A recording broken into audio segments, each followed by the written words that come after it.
नमस्ते सर। जी गुड नमस्कार। Evening. Good evening.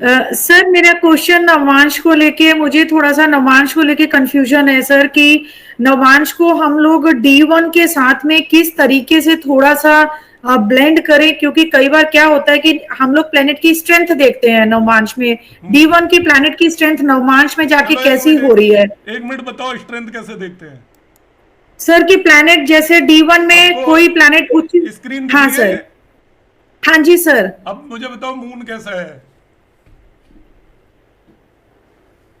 Moon sir, moon की स्ट्रेंथ कम हो रही है क्योंकि वहां जाके सर ये 6 नंबर राशि में बैठा है, D1 D9 में। अब D9 में जो मरकरी की राशि में है तो वहां कंफर्टेबल नहीं है, बट D1 में अच्छा है क्योंकि सन की राशि में है, मित्र की राशि में है। तो आपने बाकी कुछ देखा इसका मून का? लेकिन नहीं सर, मैंने वही बोला कि सर सिर्फ राशि से ही, यही मेरा कंफ्यूजन है सर इसमें सबसे ज्यादा, ठीक कि है। इसकी प्लेनेट की स्ट्रेंथ को सिर्फ हम अगर राशि से देखते हैं या फिर उसमें एस्पेक्ट भी लेंगे, जैसे गुरु एस्पेक्ट कर रहा है सामने से, सन भी एस्पेक्ट कर रहा है, तो स्ट्रेंथ बढ़ गई इस सेंस में इसकी यहाँ पर नवांश में। अच्छा, और क्या क्या देखोगे कि बताओ।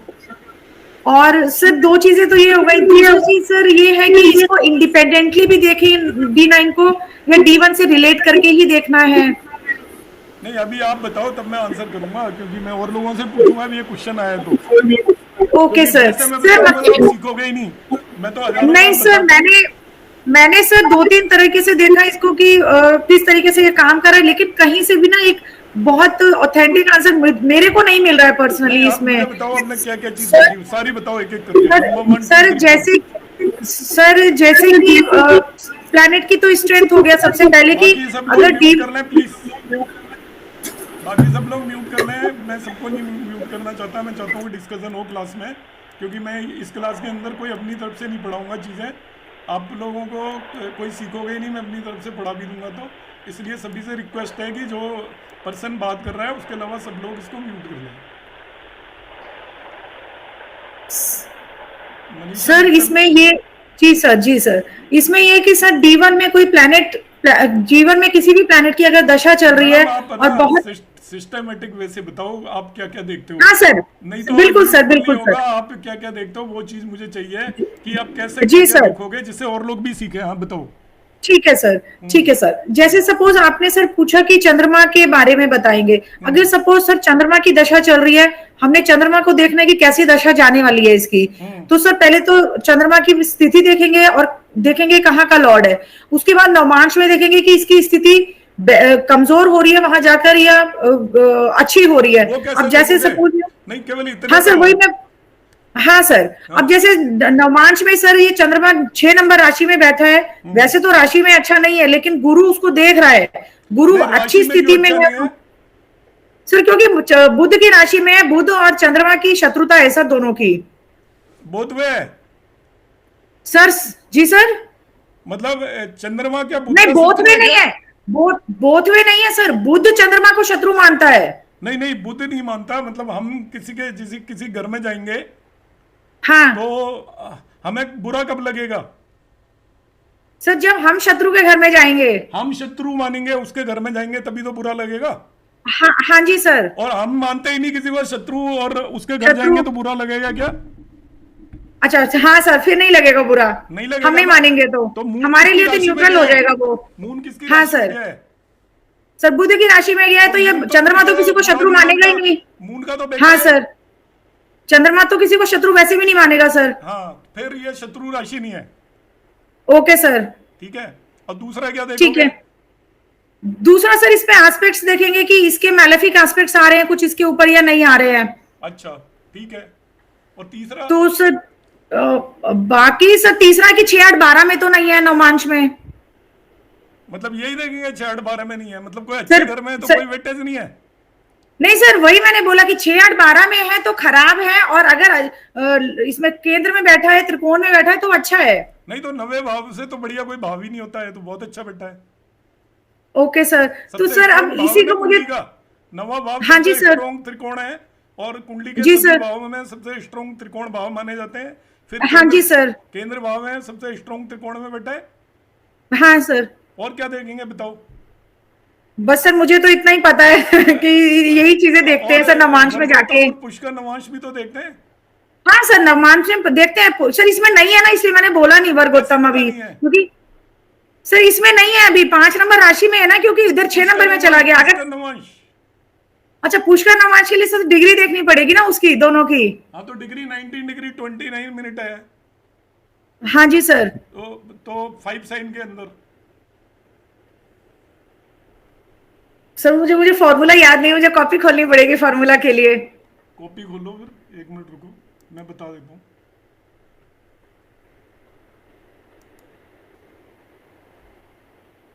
देखना है क्योंकि तो उसमें जो, टॉपिक को पूरा कवर करेंगे तभी फायदा है। जी सर।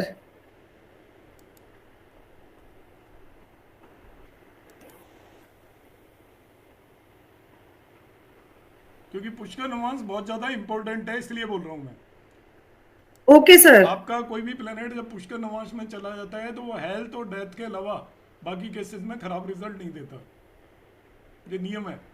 यदि सर हेल्थ और डेथ मतलब हेल्थ खराब हो रही होगी तो नहीं प्रोटेक्ट करेगा, और किसी की डेथ का टाइम आ गया होगा तो नहीं प्रोटेक्ट करेगा, ओके। अदरवाइज वो आपको खराब रिजल्ट नहीं देगा। ये तो पुष्कर सर, नवांश का देखिए, मैंने ये शेयर कर रहा हूँ मैं, ये पुष्कर हाँ नवांश सर, है।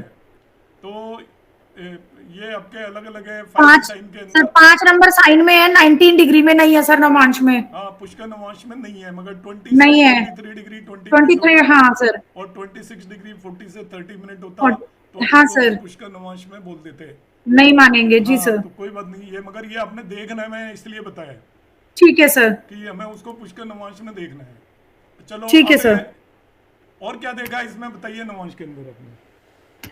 सर और नवमांश के अंदर सर, वर्गोत्तम आपने बताया, वर्गोत्तम नहीं है, पुष्कर नवमांश में भी चेक करा दिया आपने, वो भी नहीं है। पाप कर्तरी में और भी है, प्लेनेट की, सर पाप कर्तरी में भी पाप है, कर्तरी, हाँ जी सर, सैटर्न और मार्स के बीच में है। पाप कर्तरी में ना, तो ये भी भूल जी गए। सर, जी सर, जी सर। और क्या देखते हैं बताओ।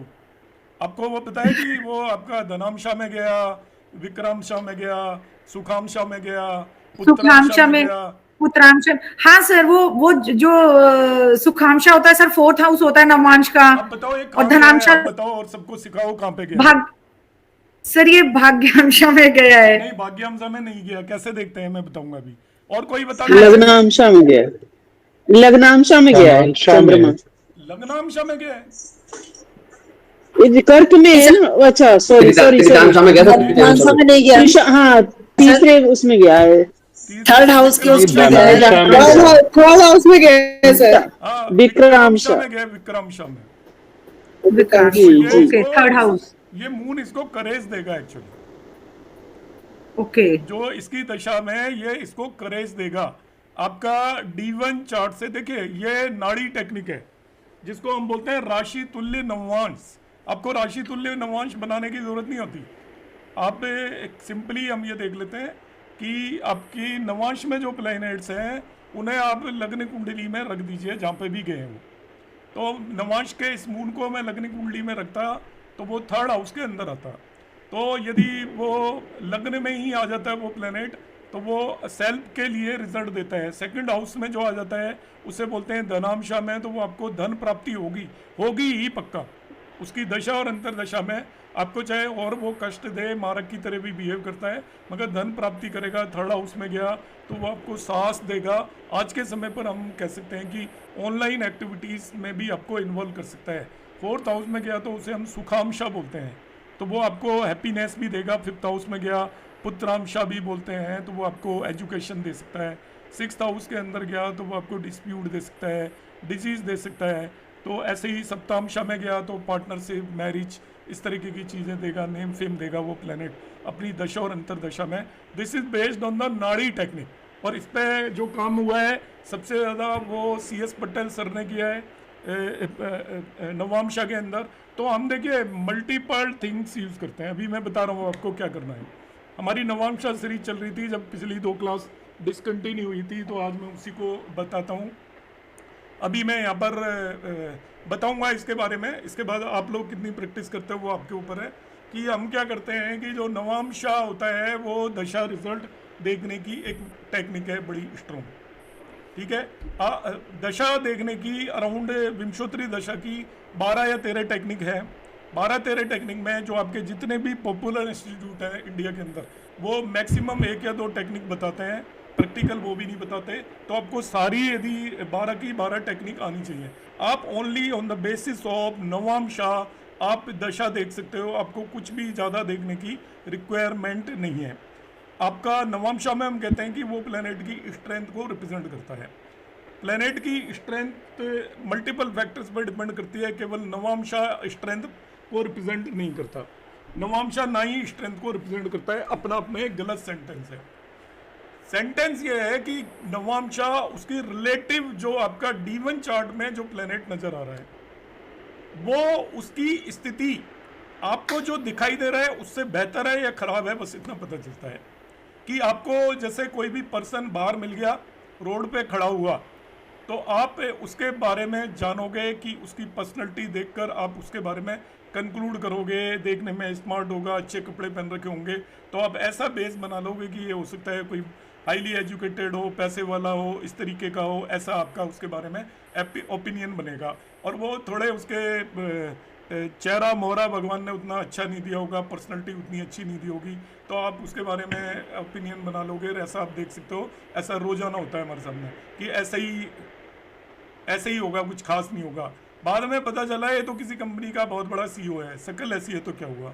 और दूसरा जिसे आप बड़ा स्मार्ट सा समझ रहे थे, पता चला पिताजी के पैसों पे पल रहा है, कुछ काम नहीं कर रहा। तो आपको वो कौन बताएगा, उसकी एक्चुअल स्थिति वो नवांशा बताता है कि उसकी जो आपको D1 में दिखाई दे रहा है। स्ट्रेंथ वर्ड बहुत लोग यूज करते हैं मगर वो अपना आप में करेक्ट नहीं है। नवांशा का काम कोई भी स्ट्रेंथ बताना नहीं है। नवांशा उसकी रिलेटिव पोजीशन बताता है कि आपको जो दिख रहा है, हम कहते हैं ना पेड़ है, आपका D1 चार्ट पेड़ है और नवांशा उसका एक्चुअली फल है। D1 चार्ट आपका शरीर है और नवांशा उसकी आत्मा है।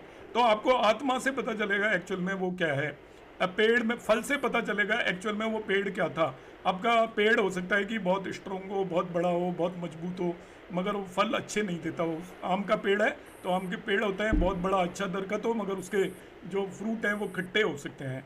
तो यहाँ पर नवांशा से आपको पताएगा उसकी रिलेटिव पोजीशन कैसी होगी। और जब उसकी दशाएं आएंगी तो दशाओं में वो क्या आपको जो आप एक्सपेक्ट कर रहे हो वैसे ही प्रदर्शन करेगा या उससे खराब करेगा या उससे अच्छा करेगा, तो उसको हम ओवरऑल एनालाइज करते हैं। तो नवांशा में फर्दर जो लोग कहते हैं कि अपने D1 के प्लैनेट्स को उठाकर नवांशा में ले जाकर देखते हैं, ये अपना आप में पूरी तरीके से रॉन्ग एस्ट्रोलॉजी है। किसी भी एस्ट्रोलॉजी में D1 के चार्ट प्लैनेट्स को जाकर हम नवांशा में एनालाइज नहीं करते। नवांशा के अंदर उस प्लैनेट की अपने आप में स्थिति देखिए इंडिविजुअल की। D1 में वो क्या लॉर्ड है उसका नवांशा से कोई लेना देना नहीं है। मुझे मून देखना है तो ऐसे मून देखना है, मैं नहीं देखूंगा यहाँ पे लग्न लॉर्ड है, ये फलाना लॉर्ड है। बहुत सारे कराते हैं, मैंने देखा है, पढ़ाते हैं, इवन भारतीय विद्याओं में भी पढ़ाते हैं और जगह भी पढ़ाते हैं, मगर ये बिल्कुल रॉन्ग है। आपके हर एक चार्ट अपना आप में है, वो दूसरे चार्ट में कहाँ गया है उससे कोई लेना देना नहीं है। आपको उसकी अपनी पोजीशन देखिए खुद की, D1 से लिंक मत करिए उसको। नवांश के अंदर जैसे मुझे मून को देखना है, अब इसके देखने के नवांश के देखने के दो तरीके होंगे। जब आप किसी की कोई भी इवेंट आप वेरीफाई कर रहे हो, कोई भी इवेंट आप D1 चार्ट से देखिए और उस इवेंट को आप D9 चार्ट से भी देखिए। वो इवेंट यदि D1 चार्ट दे रहा है और D9 चार्ट दे रहा है तो बाकी और डिविजनल चार्ट वो इवेंट दें या ना दें वो इवेंट हो जाएगा। इट इज़ ए 100% एनालिसिस, मतलब 100% प्रॉमिस हो गया है यदि दोनों में कोई भी इवेंट होता हुआ नजर आ रहा है।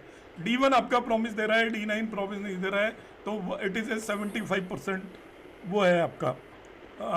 और D1 और D9 नहीं दे रहे तो वो इवेंट उसका खुद का डिविजनल चार्ट दे देगा, तभी भी होने की केवल 10% संभावना होती है। तो किसी भी चीज़ के आपके 3 चार्ट हो सकते हैं, एक D1 होता है, एक D9 होता है, एक आपका उसका कंसर्न डिविजनल चार्ट होता है। तो जो 90% काम D1 और D9 करता है, कंसर्न डिविजनल चार्ट केवल 10% रोल प्ले करता है, उससे ज़्यादा प्ले नहीं करता। तो आपका D1 और D9 में मिला के कहीं प्रॉमिस आ रहा है तो आपको आगे जाने की ज़रूरत नहीं है।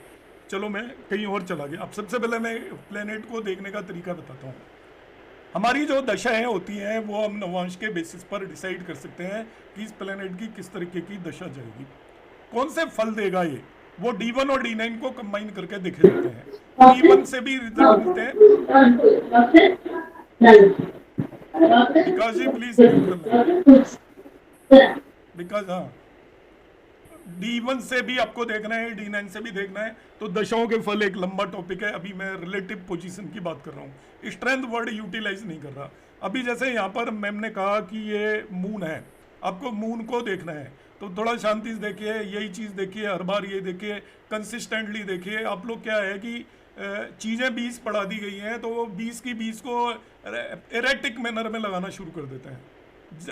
एस्पेक्ट दिख गया तो एस्पेक्ट लगा लिया, कंजंक्शन दिख गया तो कंजंक्शन। आप एक तरीका तो बनाइए कि भाई मुझे इस ऑर्डर में देखना है, कहीं जाना है तो हमें तरीका है कि पहले हमें नहाना धोना है, इसके बाद पूजा करनी है, इसके बाद हमने कपड़े नए पहनने हैं, इसके बाद हमें स्लीपर पहनने हैं, स्लीपर पहन के इसके बाद बाहर निकलना है, अपना व्हीकल है तो व्हीकल उठाना है, या कोई टैक्सी करनी है तो टैक्सी करनी है, और इसके बाद हमें जाना है। अब हम क्या करने लग जाते हैं, टैक्सी पहले कर ली हमने, कपड़े पहले पहन लिए, अब नहाने के बारे में बाद में सोचना है। इस तरीके से आपको एनालिसिस नहीं करना है किसी भी चीज़ का। आप उसके स्टेप बनाइए कि मैंने D1 से उठाकर मून को लेके गया मैं।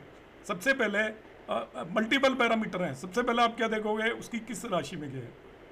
तो राशि सबसे ज़्यादा इम्पोर्टेंस है, सबसे ज़्यादा इम्पोर्टेंट है, मान लीजिए नंबर 1 इम्पोर्टेंस है।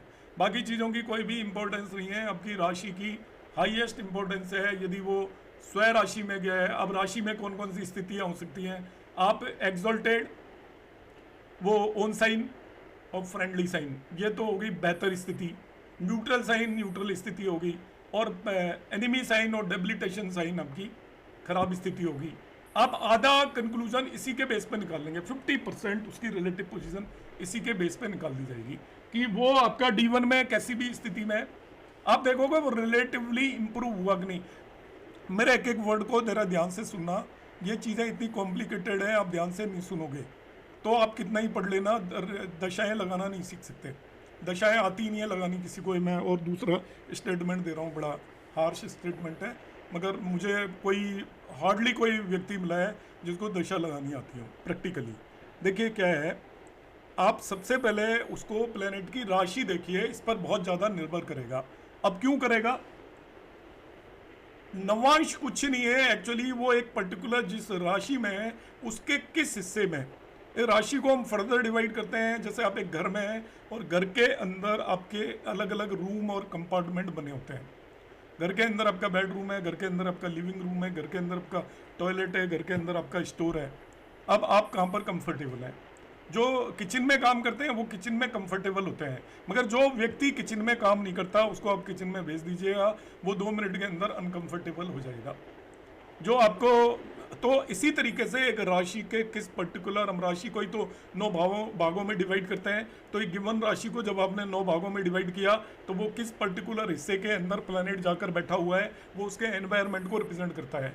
हमारा जब तक एनवायरनमेंट बेटर नहीं है, हम रिजल्ट देने की स्थिति में नहीं होंगे। आप यदि अनकंफर्टेबल हैं, यदि बिल्कुल ही, तो आपको ऐसी जगह पर सोने के लिए बोल दिया जाए कि जिसमें कोई आपको बिस्तर नहीं लगाया जाए, आपको कहते हैं ज़मीन पे लेट जाइए, जबकि आप रोज़ाना अच्छे गद्दे पर सोते हैं, तो आपको बिल्कुल नींद नहीं आने वाली है। रात भर आप करवटें बदल के पड़े रहोगे, अगले दिन भी आप कुछ काम नहीं कर पाओगे। तो आपका एनवायरनमेंट यदि बेटर नहीं है, एनवायरनमेंट रिप्रेजेंट करती है कि नवांश के अंदर किस राशि में प्लेनेट गया है, और आपका रिजल्ट सबसे ज़्यादा जिस फैक्टर पर डिपेंड करता है वो एनवायरनमेंट पर डिपेंड करता है। जो आप उच्च नीच वगैरह जो वर्ड यूज़ करते हो, this is nothing but environment. आपको कैसा माहौल मिला है। आपका माहौल बेटर है तो आप D1 में ख़राब भी माहौल में, आपको दिखाई दे रहा है कि ख़राब माहौल है, एक खराब एरिया के अंदर रहते हो, मगर आपका नवांश में स्थिति इंप्रूव होने का मतलब आपका घर का माहौल काफ़ी बेटर है। बाहर का माहौल आपका ख़राब लग रहा है, आप एक ख़राब कॉलोनी में रहते हो, एरिया में रहते हो, मगर आपके घर के अंदर माहौल काफ़ी बेटर है, तभी भी आप काफ़ी अच्छे रिजल्ट दे पाओगे, क्योंकि रिजल्ट दोनों फैक्टर्स पर डिपेंड करते हैं। तो आपको सबसे पहले नवांश के अंदर हमेशा ध्यान रखिएगा, भावों पर भी ध्यान नहीं देना है। सबसे मैक्सिमम जो ध्यान देना है वो देना है कि वो प्लेनेट किस राशि के अंदर गया है। अब वो यदि बेनिफिक साइन के अंदर गया है, मित्र राशि में गया है, एक्सॉल्टेड में गया है, फ्रेंड राशि में गया है। अब मैं फिर यहाँ पर रिलेटिव इंप्रूवमेंट की बात कर रहा हूँ।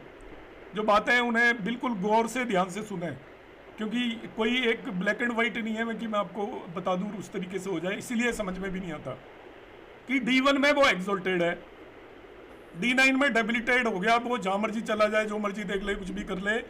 आप दशाओं के बारे में आंख मीच के प्रेडिक्ट कर दीजिए कि आप D1 में जैसा सोच रहे हो वैसे रिजल्ट नहीं मिलेंगे। अब इसके बारे में क्लासिक्स में अलग अलग कंट्रोवर्सी है। कंट्रोवर्सी क्या है मगर मैं फिर भी बता देता हूँ। प्रैक्टिकल में क्या है, क्लासिक्स क्या कहते हैं कि D1 में आपका बेटर स्थिति में प्लैनेट और D9 में जाकर वो खराब स्थिति में हो गया। अब हम इसमें रिलेटिव पोजीशन देख रहे हैं, आप कहोगे स्ट्रेंथ देख रहे हैं, स्ट्रेंथ कहाँ देख रहे हैं? रिलेटिव पोजीशन कि D1 में अच्छा है और D9 में वो वीकर हो गया। इसको पता नहीं स्ट्रेंथ वर्ड क्यों बोला जाता है। तो अब आपकी उसकी दशा आएगी, तो शुरुआत जो होगी उसकी D1 शुरुआत है और अंत में D9 में ही जाना है उसको। तो शुरुआत दशा की बेटर होगी, मगर दशा वो जैसे जैसे आगे बढ़ती चली जाएगी आपकी वो खराब होती चली जाएगी और अंत तक वो बिल्कुल खराब हो जाएगी। तो जैसे धीरे धीरे धीरे धीरे धीरे उसके अंदर कमी होती है। जैसे आपको एक भरा हुआ मटका दे दिया जाए, उसके अंदर एक होल कर दिया जाए, अब क्या होगा, आपका मटका भरा हुआ नजर आएगा आपको, शुरू आप एंजॉय करोगे, ऊपर तक भरा हुआ है, मगर धीरे धीरे जैसे समय जाएगा तो आपको पानी पीने के लिए नहीं मिलेगा, मतलब आपके रिजल्ट मिलना बिल्कुल कम हो जाएंगे। ये है रिलेटिव पोजीशन, इसको बोलते हैं स्ट्रेंथ। तो आप बहुत मोटी मोटी बातों को नहीं देखें, 50 बातें नहीं देखनी। एक इस चीज़ को आप ध्यान रखिएगा कि जो भी हम यहाँ पर बड़ी बड़ी इंस्टीट्यूट में पढ़ते हैं तो हमारे साथ क्या प्रॉब्लम हो जाती है, हमें वो सिखा तो 50 चीज़ देते हैं, एप्लीकेशन किसी का नहीं बताते। अब हम क्या करते हैं, सब कुछ अप्लाई करने की कोशिश करते हैं। जब आप सब कुछ अप्लाई करोगे तो आप किसी भी कंक्लूजन पर नहीं पहुंचोगे। जितना हमें मिनिमम करना है, और एस्ट्रोलॉजी में आपको यही करना है कि आपको चीज़ों को कम करना है, बढ़ाना नहीं है। आप 10 चीज़ें लगा दोगे तो आप कंक्लूड कैसे करोगे कि एक पॉजिटिव आएगा दूसरा नेगेटिव आएगा। तो मैंने आपको पहला कंक्लूजन निकाल दिया कि D9 के अंदर यदि रिलेटिवली अच्छा है तो आप दशाओं के बारे में काफ़ी बेटर कह सकते हो। अब दूसरी बात आ जाती है, ये तो एक फैक्टर हुआ। दूसरा यहाँ पर नवांश के अंदर हम देखते हैं, भावों पर फोकस करते हैं कि वो 6, 8, 12 के अंदर चला गया। आपको उसको 6, 8, 12 की आपको चिंता नहीं करनी है बिल्कुल भी, कहीं पे भी गया है। मैं बताऊंगा कब चिंता करनी है, जब मैं D1 के प्लेनेट को D9 के अंदर जाकर देख रहा हूँ। D1 के प्लेनेट को, मेरा ये वर्ड ध्यान से सुनना, आपको कोई नहीं बताएगा, कंसेप्ट को दिमाग में रखना, यही मेरा काम है और वही मैं बताने की कोशिश करता हूँ, मगर समझना इसको। और आप आज जो क्लास अटेंड करो इसे कभी नेक्स्ट टाइम मत बोलना। D1 का प्लेनेट D9 में 6, 8, 12 में चला गया, आपको कोई परवाह नहीं करनी, 1% परवाह नहीं करनी, देखना भी नहीं है। कब करनी है वो बताऊंगा मैं, क्योंकि यहाँ पर 2 रोल हैं एक्चुअली देखने के। अभी मैं D1 के प्लेनेट को दशा वाइज देख रहा हूँ, तो मैंने क्या देखा, वो किस राशि में गया। दूसरा जो मैं उसके अंदर देखूंगा, वो मैं देखूंगा कि वो वर्गोत्तम तो नहीं हो रखा है। वर्गोत्तम है तो आप उसे स्वयं राशि का प्लेनेट मानकर चलेंगे। इसके अलावा कोई चीज़ है ऐड ही नहीं कर रहा मैं। रिजल्ट कैसे देगा कैसे नहीं देगा, जो जैसे भी रिजल्ट देने हैं, स्वयं राशि का स्ट्रॉन्ग प्लेनेट हो गया, स्ट्रॉन्ग प्लेनेट जैसे रिजल्ट देगा वैसे देने वाला है। अब यदि वो स्ट्रॉन्ग 6 लॉर्ड होकर स्ट्रॉन्ग हो रहा है तो वो आपको अच्छी खासी बीमारी देगा, आपको कंपटीशन में सक्सेस भी दे सकता है। तो छठे भाव के स्ट्रॉन्ग रिजल्ट मिलेंगे। 8th लॉर्ड होकर यदि वो स्ट्रॉन्ग हो गया तो वो आपको 8th हाउस के रिजल्ट देगा। स्वयं राशि जैसा हो गया, बली हो गया प्लेनेट, उसका मतलब मैं ना बेहतर रिजल्ट बता रहा हूँ ना खराब रिजल्ट बता रहा हूँ। तीसरा, आपको ऑलवेज कभी भी नहीं भूलना है कि वो पुष्कर नवांश में गया है नहीं गया है। Pushkar Navamsa is very important. Pushkar Navamsa का मतलब, हालांकि शास्त्रों में भी लिखा हुआ है कि शुभ नवांश, आप जब भी पढ़ोगे ना बुक, चाहे फलदीपिका पढ़ लीजिए, चाहे प्रश्न शास्त्र पढ़ लीजिए, उनमें लिखा होता है शुभ नवांश। प्रश्न शास्त्र में भी है, आपका बेनिफिक रिजल्ट आ जाएगा पॉजिटिव। शुभ नवांश का मतलब और कुछ नहीं है, आप पुष्कर नवांश मान लीजिए। पुष्कर नवांश शुभ ग्रहों के नवांशी होते हैं। तो शुभ नवांश आप या तो वो आपकी बेटर राशि में हो या पुष्कर नवांश में, उस पूरी राशि को शुभ मत मानिए कि जुपिटर की राशि में चला गया या बुध की राशि में चला गया। यदि आप शुभ नवांश का मतलब समझते हैं, बेनिफिक साइन का मतलब समझते हैं, तो वो एक्चुअल में पुष्कर नवांश है। तो कोई भी प्लेनेट जब पुष्कर नवांश में जाता है तो उसके बारे में नियम दिमाग में बिठा लीजिए, वो हेल्थ और मृत्यु के केस में आपकी मदद नहीं करेगा, बाकी सभी केसेस में वो खराब रिजल्ट नहीं देगा वो प्लेनेट जो कि पुष्कर नवांश के अंदर चला गया है। तो हमें पहला मैंने बताया किस राशि में गया है, दूसरा मैंने बताया कि वो वर्गोत्तम है या पुष्कर नवांश है, ये आपको देखना है। मैं भाव देखने के लिए स्पेशली मना कर रहा हूँ, भाव कहाँ देखना है वो अभी मैं बात करूँगा कब भाव देखना है। तीसरी चीज़ जो आपको देखनी है, एस्पेक्ट और कंजंक्शन, और इनके बारे में कंट्रोवर्सी है, और कंट्रोवर्सी मैं आपको हमेशा बताता हूँ, और वो बहुत लॉजिकल है। हमारे से क्या होता है कि जब हम इवेंट को वेरीफाई नहीं कर पाते, जस्टिफाई नहीं कर पाते, तो हम क्या करते हैं, कुछ भी लगा देते हैं। अलग अलग लोगों ने अलग अलग चीज़ें बना रखी हैं। बेनिफिक कौन प्लानट है, मेलिफिक कौन है, इसके बारे में 50 थ्योरी हैं। अलग अलग क्लासिक्स जिन्हें बोलते हैं उनमें भी अलग अलग कॉम्बिनेशन है, मगर कोई बात नहीं। आप यहाँ पर एस्पेक्ट मान के चल लीजिए। एस्पेक्ट में ये नियम बनाना है, जो D1 चार्ट में आपके बेनिफिक प्लानट है नेचुरल, उसे ही D9 में बेनिफिक मानकर चलेंगे। सपोज D1 में आपका मून बेनिफिक है तो D9 में भी वो बेनिफिक माना जाएगा। D1 में सपोज आपका मरकरी बेनिफिक है तो D9 में भी बेनिफिक माना जाएगा। तो बेनिफिक एस्पेक्ट है तो वो आप उसे पॉजिटिव मान लीजिए, नेगेटिव बेनिफिक एस्पेक्ट है तो नेगेटिव मान लीजिए, मगर आपको उसके बेसिस पर बहुत ज़्यादा कंक्लूड नहीं करना है। केवल आपने क्या करना है कि ये पर्टिकुलर प्लेनेट प्लीज।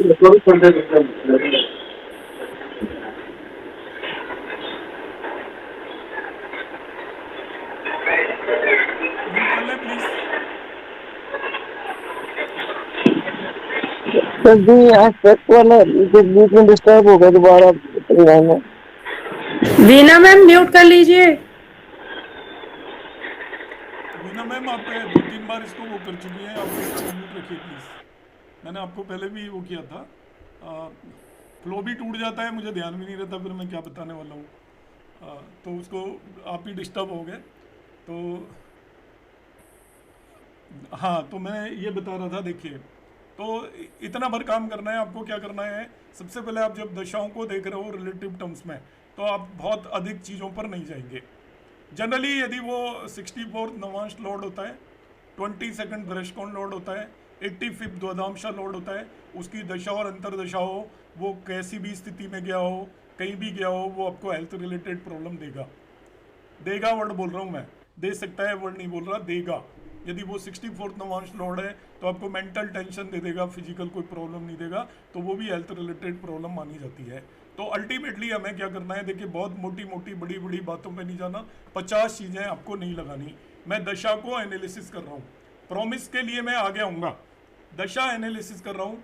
तो दशाओं में रिजल्ट क्या देगा इस बारे में भी मैं नहीं बात कर रहा, मैं केवल ये बात कर रहा हूँ कि नवांश प्लेनेट में क्या क्या देखा जाता है। सबसे पहले आप देखिए कि D1 और D9 के अंदर उसका रिलेटिव टर्म्स में कैसी स्थिति है उसकी, रिलेटिव टर्म्स में। तो D1 से उसकी पोजीशन इंप्रूव हो रही है, खराब हो रही है। इंप्रूव्ड पोजीशन क्या होती है, वो D1 में सपोज एक्सोल्टेड है तो D9 में भी एक्सोल्टेड है तो वो ठीक है, अदरवाइज उसकी पोजीशन D9 में खराब होगी। तो जो भी एक्सोल्टेड प्लेनेट है उसकी D9 में पोजीशन D1 के कंपैरिजन में खराब ही होने वाली है। दूसरी बात यह है कि यदि D1 में वो खराब स्थिति में D9 में इंप्रूव हो जाता है तो उसकी दशा और अंतर दशाओं में उसके रिजल्ट जो आप एक्सपेक्ट कर रहे हो उसके कंपैरिजन में बेटर मिलेंगे, एंड में जाकर आपको खराब नहीं मिलेंगे। फिर आप देखिए वो पुष्कर नवांशा में है क्या, पुष्कर नवांशा में है तो वो आपको खराब रिजल्ट नहीं देगा, इतना सेंटेंस बोल सकते हो। यदि वर्गोत्तम है तो वो बली हो जाएगा, स्ट्रोंगर हो जाएगा। तो जैसे भी रिजल्ट देने वाला है, जैसे रिजल्ट देने वाला है, ये अपना आप में एक बहुत बड़ी वो है, मतलब एक बड़ी वो है, एस्ट्रोलॉजी ये है एक्चुअल में। आप कुछ भी मत पढ़िए, आज के ज़माने में जो लोग पढ़ाते हैं ना आपको शेड्यूल पढ़ना, ना मैथमेटिकल एस्ट्रोलॉजी पढ़नी, ना आपको वर्षफल पढ़ना। आप यदि जो ये जान जाता है कि ये प्लेनेट कैसे रिजल्ट देगा, वो समझ के उसको एस्ट्रोलॉजी आ गई, और वो दशा का पार्ट है और किसी चीज़ का पार्ट नहीं है।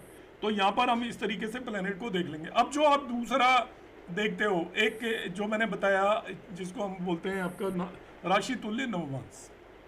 राशि तुल्य नवमांश एक अलग टेक्निक है, दोनों को मिक्स ना करें। राशि तुल्य नवमांश पर आपको काम करना पड़ेगा, आपका कितना कॉन्फिडेंस है। ये मैंने रिलेटिव पोजीशन उसकी बता दी, उसमें मैंने 3 के अलावा कोई चौथी चीज़ रखी नहीं है, ना मैंने भाव रखा है।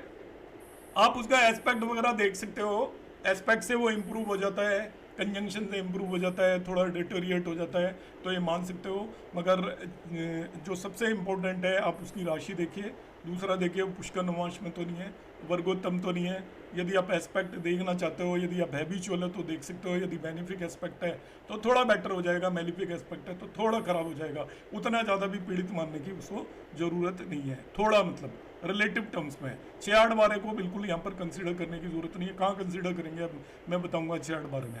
एक आपको इसको देखने का तरीका होता है राशि तुल्य नवमांश। अब राशि तुल्य नवमांश क्या होता है, राशि तुल्य नवमांश के बारे में मैं अलग से बता रहा हूँ, ध्यान से सुनना इस बात को। और वो मैं इसलिए बता रहा हूँ कि हम सब चीज़ों को मिक्स करना शुरू कर देते हैं। अब मैंने इतना पोर्शन किया, इसको मैंने अलग कर दिया। अब आप क्या करो, उसी में राशि तुल्य नवांश डाल दोगे तो आप किसी कंक्लूजन पर नहीं पहुंचोगे। राशि तुल्य हर एक प्लेनेट अच्छे बुरे रिजल्ट जो भी देने वाला है, ऐसा कोई वक्त ही नहीं जाता है इंसान की लाइफ में जब एक जैसे रिजल्ट मिलते हैं।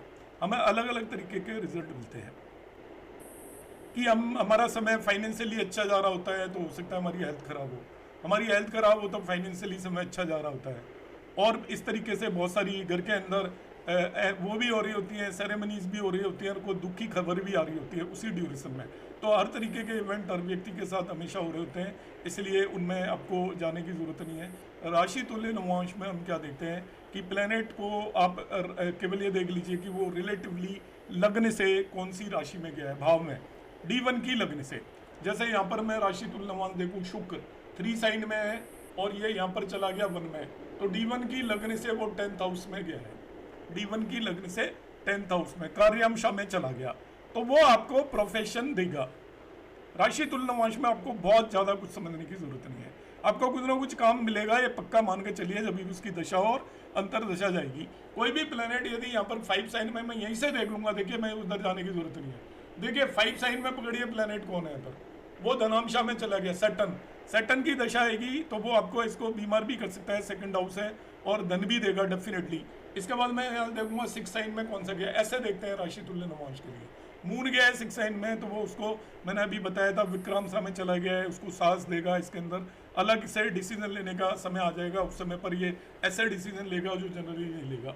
7 साइन में कौन सा प्लेनेट गया है, यहाँ पर मैं जाके देख लूँगा मार्स, तो मार्स इसका सुखांशा में हो गया, प्रॉपर्टी देगा और इसको हैप्पीनेस देगा, ये पक्का है इस कुंडली के अंदर।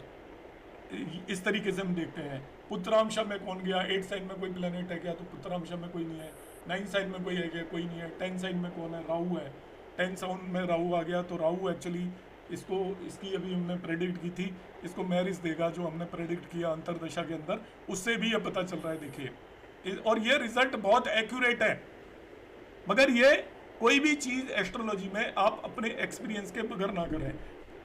आप 100% मेरी किसी बात को ना माने, किसी की किसी बात को ना माने, सबका अपना एक एक्सपीरियंस होता है, काम करने का एक तरीका होता है, मगर आप ये लगाएं जो मैंने अभी आपको बताया, ये एक दूसरा क्राइटेरिया हो गया, इसे आप इंडिपेंडेंटली भी लगा सकते हैं। आप ये देखना चाहते हैं अंतरदशा कैसी जाएगी, ध्यान से सुनिएगा। आपने राशि तुल्य नवांश बनाया, कौन से उसमें गया है, 6 8 12 में गया है तो वो खराब रिजल्ट देगा, बाकी में गया है तो अकॉर्डिंगली वैसे रिजल्ट आपको मिलेंगे, आप नोट कर लीजिए। इनमें एक भी आपको एक्सेप्शन मिलेगा कि रिजल्ट नहीं मिलेगा। एक्सक्यूज मी सर, थोड़ा सा सॉरी टू डाउट, मुझे वो तुल्य नजरा और कंफ्यूजन में कैसे, जैसे अभी moon is in the 2nd house इधर इन 5th साइन लियो, तो इधर राशि तुल्य नवांश में कैसे उसको, ऐसे देखिए ये लग्न है ना 4 साइन, हाँ इससे काउंट कर लीजिए वो यहाँ पर कहाँ गया है, कौन सी राशि में गया है, 6 साइन में गया है अभी, कौन सा 6 साइन में गया लग्न, तो हाँ 4 साइन से कौन से नंबर पे आया है, लॉर्ड देखना है, वो प्लैनेट ऐसा नहीं दे, प्लैनेट लॉर्ड है हमको, लग्न से किस जगह पर जाकर बैठा है, ये लग्न अच्छा है ना, सपोज नाउ, हाँ 4 लग्न है, अब लग्न से ये 4 ही मानो यहाँ पर भी, इसमें कौन सी राशि में गया, मून 6 में गया, नवांश में कौन से 6 में गया है, तो 4 से कौन से नंबर पे आती है 6 राशि, 4 से 3rd नंबर पे आ रही है, 3rd हाउस में माना जाएगा वो। अच्छा ओके, अभी जैसे और सो नाउ कोई बात नहीं, हाँ एक है ना, और कोई ना बोले, मैं मुझे आता है बताना, इसलिए प्लीज आप अपनी तरफ से ना बोले। बाहर से जैसे देख रहे हैं आपको, हाँ यहाँ पे किस राशि में गया है, यहाँ पर D1 में 7 में है, D1 को छोड़ो, और D1 से कोई लेना देना नहीं है, D9 में 7 में गया है, लगनी क्या थी इसकी यहाँ पे D1 की, D1 की 4 थी, तो कौन से नंबर पे हुआ ये 4 से, ये 4 से 10th हाउस में गया है, बट नंबर बताइए कौन से नंबर में गया, 4 से अच्छा 10 4 से 4th हाउस में गया है, सुखामसा में चला गया। हाँ ओके ओके, लग्न की राशि से काउंट करना है कौन सी राशि है उसकी, और उससे हम बता देंगे बस, D1 की लग्न से देखो, okay okay, right, thank you sir. हाँ, क्लियर। तो ये हुआ पैरामीटर नंबर 2। ठीक है, पहला पैरामीटर मैंने क्लियर कर दिया था, ये पैरामीटर नंबर 2 है, इसको इंडिपेंडेंटली यूटिलाइज करिए, मजे से किसी को भी बताइए। आपके पास आप एज ए एस्ट्रोलॉजर यदि प्रोफेशनली काम कर रहे हो, कोई भी पर्सन आया उसकी अंतरदशा देखिए, अंतरदशा में आप जाकर देखिए कि वो उसका जो अंतरदशा लॉर्ड है, महादशा को छोड़ दीजिए।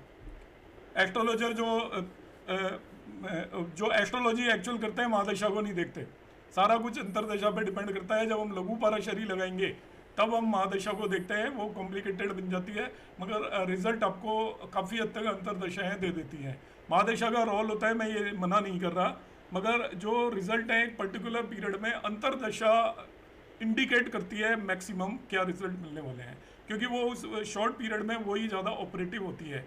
महादशा एक लंबे पीरियड तक ऑपरेटिव होती है, तो महादशा का रोल होता है नो डाउट, मगर उसके लिए फिर हमें पाराशरी लगानी पड़ेगी, लघु पाराशरी, उसके बगैर महादशा को हम वो नहीं कर सकते। पर आप अंतरदशा को देख लीजिएगा कि जिस भी प्लेनेट की अंतरदशा है वो मोर एंड लेस जिस भी उसके अंदर गया है, आपका नवांश के अंदर जो मैंने बताया आपको, उसके आमशा में, जिस भी आमशा में गया है उसके रिजल्ट आपको मिलने हैं। ये श्योर है कि जैसे इस व्यक्ति के बारे में कहेगा मुझे मार्स में राहु की, मार्स में जुपिटर में क्या रिजल्ट मिलेंगे, तो मैं क्या करूँगा, जुपिटर को देखूंगा इसके किस उसमें गया है। तो जुपिटर को यहाँ पे पकड़ा मैंने, किस राशि में गया, 12 राशि में गया, तो ये लग्न से 9th में चला गया, तो इसका भाग्य काम करेगा, इसको हायर लर्निंग मिल सकती है, हायर एजुकेशन मिल सकती है, इस तरीके से हम कहेंगे, गुरु मिलेंगे और लॉन्ग ट्रैवल हो सकता है जुपिटर की दशा के अंदर, फॉरेन में घूमने जा सकते हैं। इस तरीके से हम इसको प्रोडिक्ट बनाएंगे कि भाई आपकी जुपिटर की एडी आएगी। तो बहुत लोग जो करते हैं वो बता देते हैं कि ये जुपिटर की एडी आने वाली है। हमारे जैसे लोग जो बड़ी बड़ी इंस्टीट्यूट में पढ़ते हैं ना, वो उन्हें पता ही नहीं है चीज़ कि हमें इस तरीके से लगाना है। रीज़न क्या है कि वहाँ पे वो सिखाते ही नहीं है, वो केवल आपको थ्योरिटिकली पढ़ाते हैं। मैं बीच में 1 मिनट के लिए बोल रहा हूँ क्योंकि आप में से बहुत सारे लोग पढ़ते हो। हम लोग क्या करते हैं कि वहाँ पर जब पढ़ने जाते हैं तो हम जैसे अपने बच्चों के पीछे लगे रहते हैं ना कि 10 में से 9 नंबर आने चाहिए, तेरे को सब कुछ याद होना चाहिए, 1 नंबर किस बात का कट गया, वो इस तरीके से एग्ज़ाम देने के मूड में आ जाते हैं इंस्टीट्यूट के अंदर जाकर, और वहाँ पर सर्टिफिकेट में नंबर लेने की कोशिश करते हैं जिसकी कोई धेलेवर वैल्यू नहीं है। आपके गोल्ड मेडल को कोई नहीं पूछता, कोई 1% भी नहीं पूछता, कितने ही आप मेडल लेकर बैठ जाओ, जब तक आपको प्रेडिक्शन नहीं आए। वहाँ प्रेडिक्शन कोई नहीं करता, बाकी सब कुछ करते हैं। तो आप लोग जो यदि पढ़ रहे हो, कोई एग्जाम दे रहे हो, तो मेरी आपको एडवाइस है, और आप अपने यार दोस्तों को भी एडवाइस दे देना कि ये किसी भी इंस्टीट्यूट के किसी भी सर्टिफिकेट की कोई 5 पैसे की वैल्यू नहीं है। अभी आप मेरे से पढ़ रहे हो, आपने मेरा कोई सर्टिफिकेट देखा है? कोई सर्टिफिकेट नहीं देखा। आप दुकान खोल के बाजार में बैठ जाओगे, आपका कोई सर्टिफिकेट नहीं देखेगा, फर्जी लगा रखे होते हैं लोगों ने पता नहीं कहाँ के, और उनके पास आपको यदि एस्ट्रोलॉजी आती है तो you don't need any certificate, और आपको एस्ट्रोलॉजी नहीं आती, और जो एक और चीज़ बता देता हूँ आपको, 50 चीज़ सिखा देते हो, सारी 50 हम लगाते हैं, यूज ही कुछ नहीं है, प्रेडिक्शन थोड़ी होती है उनसे। शटबल भी बता देंगे, वो करा देंगे, शटबल आता ही नहीं ज़्यादातर को, तो बताना यूज़ क्या है उसका, शटबल कैलकुलेट करके क्या करोगे, वो तो सॉफ्टवेयर में सब अवेलेबल है। तो आप क्या करें, अभी जैसे मैंने बताया, इसको आज की क्लास को ध्यान से रखना, ये बहुत यूज़फुल है यदि आप उसको मेरी तरीके से अप्लाई करोगे। अब मैं तीसरा पार्ट बताता हूँ, ये मैंने स्टूडेंट को बताया जिनकी अभी एग्ज़ाम चल रही होगी, मेरे पास काफ़ी मैसेज आते हैं, तो वो हाथ धो के पड़े हुए हैं उसमें, ये पर्टिकुलर एग्ज़ाम में मार्क्स आ जाएं, जस्ट पास हो जाइए, कोई नहीं पूछता उनको आपके सर्टिफिकेट और मार्क्स को। आप सबसे ज़्यादा फोकस करिए प्रेडिक्शन पर। आपको यदि प्रेडिक्शन करनी आई तो ही आप एस्ट्रोलॉजर हो, बाकी आप नंबर कितने ही ले आइए, यदि प्रेडिक्शन नहीं आती तो यह नॉट ए एस्ट्रोलॉजर। बच्चों की तरह मत पढ़ने लग जाइए कि सब्जेक्ट हो रट रहे और ये इनके प्रकार बस एग्जाम में मार्क्स आ जाएँ, वो कोई वैल्यू नहीं है, कोई नहीं पूछता उनको। नेक्स्ट देखिए यहाँ पर, अब मैं दूसरा पैरामीटर बता रहा हूँ जिसको लोग यूज करते हैं। यस, 64 नवांशा लॉर्ड, मेंटल प्रॉब्लम और हेल्थ प्रॉब्लम, हेल्थ की दिक्कत आती है। अभी मेडिकल का मेरा कोर्स किया होगा हमने, उसमें कई 15-20 कुंडलियाँ एनालिस की थी, तो सभी में 64 नवांशा का लॉर्ड उन्होंने देखा होगा, 22 सेकंड का हर एक में था जो भी डिजीज आ रही थी। तो अभी देखिए यहाँ पर, ये आपको, अब देखिए नवांशा को हम क्या करते हैं यहाँ पर, इस गलतफहमी में वो करते हैं। देखिए आपको अब हमने प्लेनेट को केवल इतना पर देखना है बस। अब नवांशा का रोल आएगा सेकंड, जिसका D1 से कोई लेना देना नहीं है। D1 से कैसे लेना देना नहीं है, अब मुझे इस पर्सन की मैरिज देखनी है। मैंने D1 के हिसाब से देख लिया, कौन सी दशा अंतरदशा में वो कैसे रिजल्ट देगा, इसलिए देख रहा हूं मैं नवांशा को। D1 से और कोई लेना देना नहीं है उसका। नवांशा को किस लिए यूटिलाइज किया कि D1 में जो प्लेनेट है उसकी दशा और अंतरदशा है वो एक्चुअल में उसके रिजल्ट किस तरीके के मिलेंगे, इसके लिए मैंने नवांश को यूज किया और कुछ नहीं किया। ये नहीं कि मैं उसे वहां जाकर इसका अलग लॉर्ड उसमें बैठ गया, उसका वो लॉर्ड उसमें बैठ गया। बिल्कुल एनालिसिस करने की जरूरत नहीं है, बिल्कुल 100% गलत एनालिसिस है। जो भी कराते हैं करते हैं उन्हें ये जानकारी नहीं है। अब नवांश को हम एज ए नवांश एनालाइज करेंगे, हर एक इवेंट के लिए एनालाइज करेंगे, हर एक इवेंट के लिए। जैसे आप D1 को एनालाइज करते हो इस तरीके से आपको D9 को, जैसे मुझे इसकी मैरिज देखनी है तो मैरिज देखूंगा तो किन दशाओं के अंदर हो सकती है। आपको जो भी इवेंट देखना है, पर्टिकुलर दशा पकड़ ली कि भाई राहु की दशा में मैरिज हो सकती है क्या, तो हमने देखा राहु इसकी लग्न में बैठा हुआ है, राहु मैरिज करा सकता है। केतु 7वें भाव में बैठा हुआ है, मैरिज करा सकता है। मैं नवांश को देख रहा हूँ, D1 को नहीं देख रहा बिल्कुल भी। इसको ऐसे D1 कुंडली देखना है। क्या और कौन करा सकता है? मून करा सकता है, बिकॉज इसका 7th लॉर्ड है। मून करा लिया। मून के अलावा मून को जब हम एस्पेक्ट यदि कंसीडर करते हो तो मून सन और जुपिटर को देख रहा है, सन और जुपिटर मून को देख रहे हैं, तो रिलेट हो गए, तो सन और जुपिटर भी इसकी मैरिज करा सकते हैं। इसी तरीके से मार्स लग्न को एस्पेक्ट कर रहा है, मार्स भी मैरिज करा सकता है। तो D9 के बेसिस पर हम एनालाइज कर रहे हैं इसको। और मैरिज यदि आपने किसी की देखनी है, अब ध्यान से सुनिएगा, तो सब कुछ नवांश बताएगा, D1 कुछ भी नहीं बताएगा। जो हम D1 से एनालाइज करते हैं वो बहुत बड़ी भूल है। D1 केवल आपको ये मैरिज बताएगा, मैरिज से रिलेटेड आप सारी चीजें पूछना चाहते हो उस व्यक्ति से कि मैरिड लाइफ कैसी रहेगी, हस्बैंड से पटेगी नहीं पटेगी, कितने पैसे वाले होंगे, कितने पैसे वाले नहीं होंगे। अब D1 को भूल जाइए। जब हम D1 पे सारी चीजें लगाते हैं तो हम उसका मोटा मोटा देखते हैं, वो सही भी हो सकती है और गलत भी हो सकती है। मगर जब नवांश लगाते हैं तो बिल्कुल गलत नहीं होगी। मैं आपको बता रहा हूँ यहाँ पर D9 का आज हमारा ये टॉपिक था। मैं इसको D9 से इस पर्टिकुलर पर्सन की मैरिज को मैं आपको एक्सप्लेन करता हूँ। तो इसको चार्ट को थोड़ा मैं यहाँ से लेके बड़ा कर लेता हूँ और इसको आप ध्यान से देखना किस तरीके से हम नवांश को यूटिलाइज करता है। इसको मैं कहीं और ले जाता हूँ पकड़ के।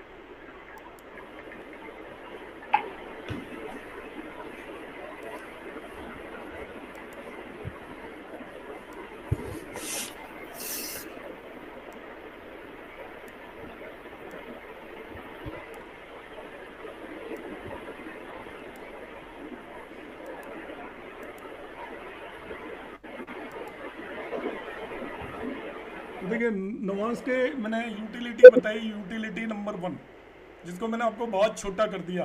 50 चीज़ें नहीं लगानी आपको। प्लेनेट जिसकी भी दशा अंतरदशा चल रही है उसको नवांश में उसकी रिलेटिव पोजीशन देखनी होती है। नवांश में रिलेटिव पोजीशन नहीं देखनी होती है। एक्चुअली हम क्या कर रहे होते हैं, जिस राशि में बैठा है हम देखते हैं वो ठीक ठाक बैठा है नहीं, वो कंफर्टेबल है नहीं, बस इतना सा दिमाग में ध्यान रखिए। जब वर्गोत्तम हो जाता है तो उसे एक्सट्रीमली कंफर्टेबल मान के चलते हैं। जहाँ पर दिख रहा है वही है, कहने का मतलब ये वर्गोत्तम। आपको कोई स्मार्ट सा अच्छी पर्सनैलिटी का बंदा दिखा, उसके घर में भी वो वैसे ही है, पैसे वाला है, वो वर्गोत्तम है। दूसरा हमने देखना है कि नवांश के अंदर की वो रिलेटिवली क्या है। बाहर तो वो खराब दिखा आपको बट्याल, पता लगा बहुत बड़ी पोस्ट पे, ऐसे बहुत सारे लोग हैं, बात करते हैं तो पता चलता है कि ये पर्सन क्या है। वैसे हम उसके बारे में कुछ भी मान के चल रहे होते हैं, नवांश बताता है आपको। तो ये आपको देखना है, इतना भर देखना है, उससे आपको अंदाजा लगेगा। दूसरा पैरामीटर ये देखना है कि कोई भी प्लेनेट अपनी अंतरदशा में कैसे रिजल्ट देने वाला है। तो हम उसमें राशि तुल्य नवांश का यूटिलाइजेशन कर सकते हैं, उससे आपको अंतरदशा के रिजल्ट मिल जाएंगे। मोर एंड लेस वैसे ही रिजल्ट मिलेंगे।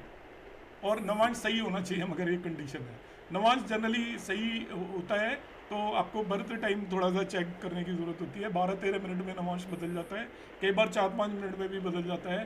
तो नवांश में ये गड़बड़ होती है, यदि आपका बर्थ टाइम करेक्ट नहीं है, नवांश करेक्ट नहीं है, तो हमारा एनालिसिस पूरी तरीके से गलत जाएगा। अब ये कुंडली है नवांश की। और यूटिलिटी नंबर 2 यूटिलिटी, अब लाइफ के सभी इवेंट को नवांश से देखोगे, सब ही इवेंट को। ऐसा कोई भी इवेंट नहीं है जिसे आपने नवांश से नहीं देखना।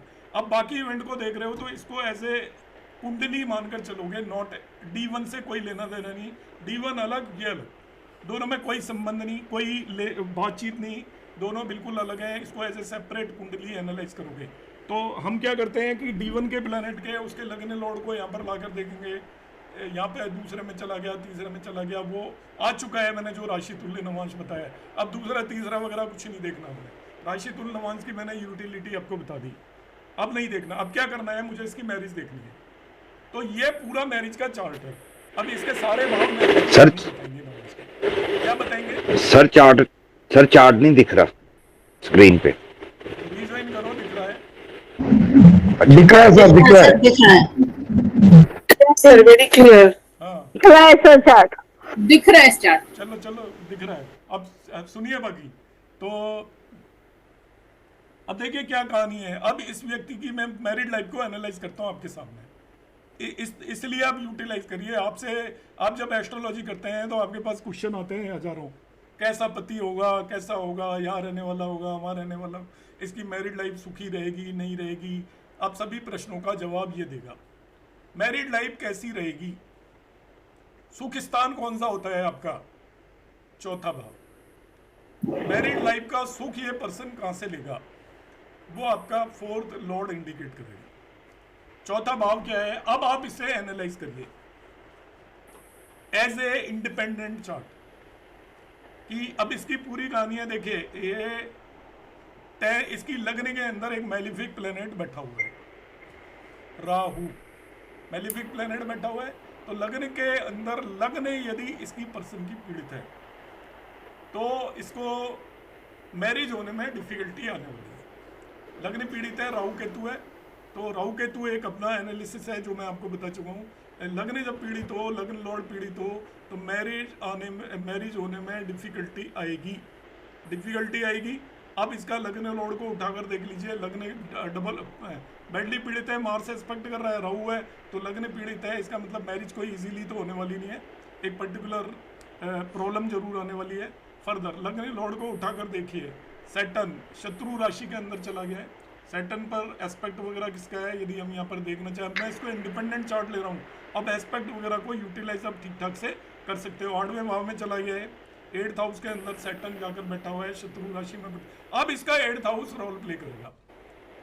8th हाउस रोल प्ले करेगा तो इसको क्या करेगा? मैरिड लाइफ के अंदर 8th हाउस कुछ ना कुछ स्ट्रगल्स रिप्रेजेंट करेगा लग्न लॉर्ड। अब ये यहाँ का जो लग्न लॉर्ड है ना, वो इसकी मैरिड लाइफ को इंडिकेट कर रहा है, इसके और इवेंट को इंडिकेट नहीं कर रहा है। यहाँ पर जो लग्न है मैरिड लाइफ की लग्न है एक्चुअली इसकी, तो ये इस सेल्फ को नहीं रिप्रेजेंट कर रहा है, ये मैरिड लाइफ को रिप्रेजेंट कर रहा है अपने आप में।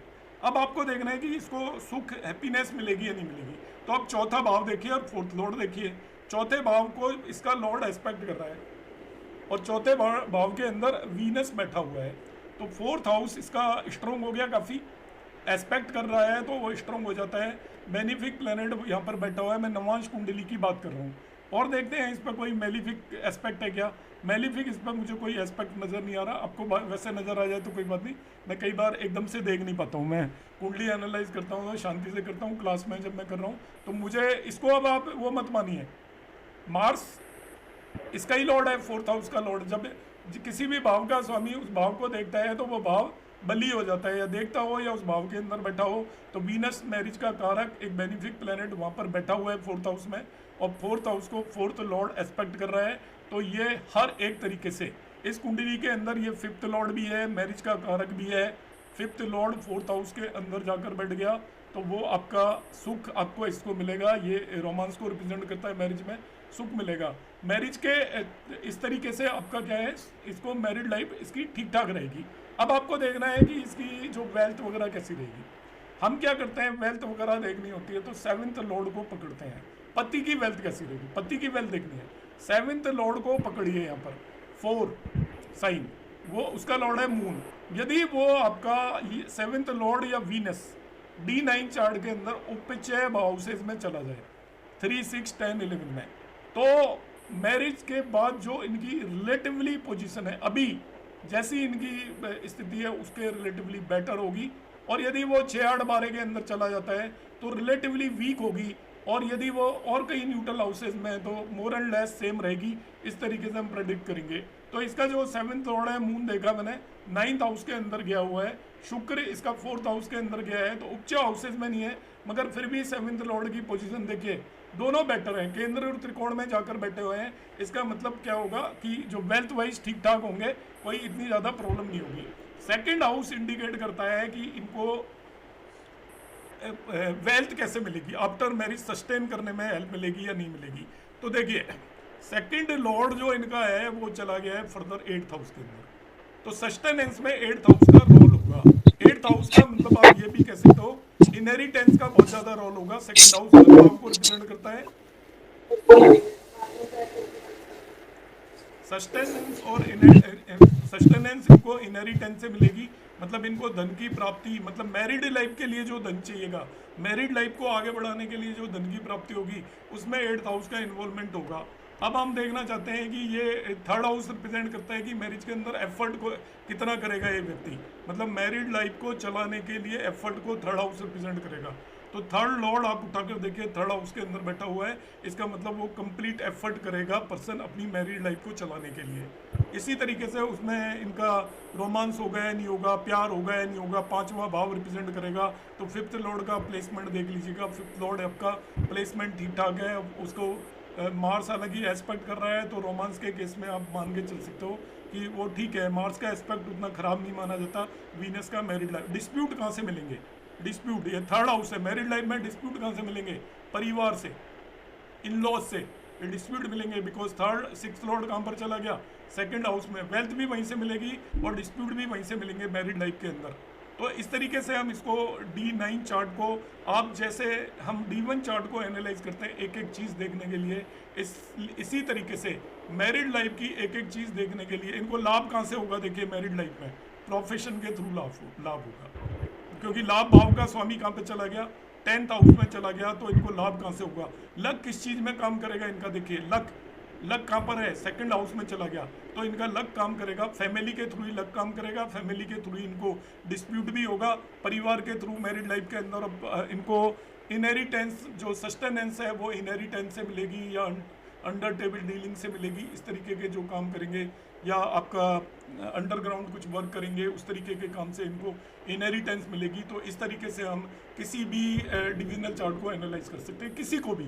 आपने D10 चार्ट को भी एनालाइज करना है, प्रोफेशन को देखना है, तो आप उसकी लगन और लॉर्ड को देखिए, वो जितना आपका बेनिफिक इन्फ्लुएंस होगा या बेनिफिक प्लैनेट बैठे होंगे उतना ही प्रोफेशन इजीली मिलेगा। और प्रोफेशनल लाइफ में आपको धन मिलेगा नहीं मिलेगा उसका 2nd हाउस बताएगा, उसको कितने एफर्ट करने पड़ेंगे वो 3rd हाउस बताएगा, उसको हैप्पीनेस मिलेगी कि नहीं मिलेगी वो 4th हाउस बताएगा। तो इस तरीके से हम नवांश चार्ट को यूटिलाइज करते हैं किसी भी मैरिड लाइफ के हर एक इवेंट को देखने के लिए। आपको D1 चार्ट को यूटिलाइज करने की बिल्कुल भी ज़रूरत नहीं है। D9 चार्ट आपकी मैरिड लाइफ की एक एक छोटी छोटी बातें भी बता पाएगा, और वो कब चीज़ें होंगी वो दशाओं में होंगी कि इसको मैक्सिमम हैप्पीनेस कब मिलेगी।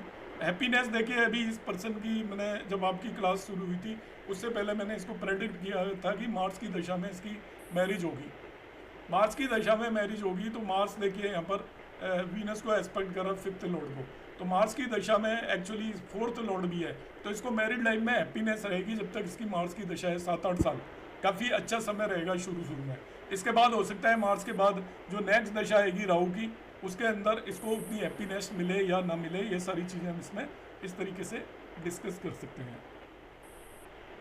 सर इसमें एक चीज और पूछना था कि राहु अगर D9 चार्ट में 11 नंबर या 3 नंबर राशि में बैठा है तो उसको उसकी दशा में अच्छे रिजल्ट्स मिलने के चांसेस है D9 चार्ट में, क्योंकि अपनी राशि में माना जाएगा उसको या उच्च की राशि में। राहु की कोई अपनी राशि नहीं होती, कोई उच्च की नहीं होती, राहु कुछ नहीं होता, तो उसका डिस्पोजिटर पॉइंट होता है बस। तो राहु कोई प्लैनेट तो सर उसको, तो वो राहु का काम होता है केवल दूसरे जो ग्रह है उनको अच्छा है खराब करना बस।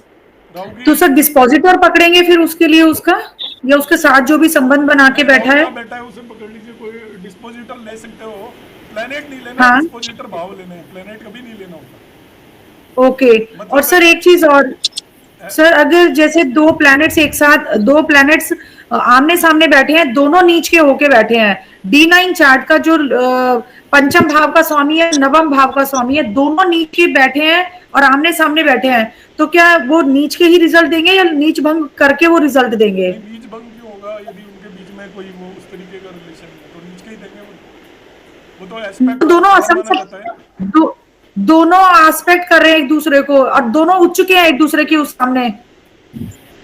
दोनों क्या है? जैसे मंगल 4 नंबर राशि में है, गुरु 10 नंबर राशि में, दोनों एक दूसरे को देख रहे हैं। नीच भंग हो गया ना फिर तो।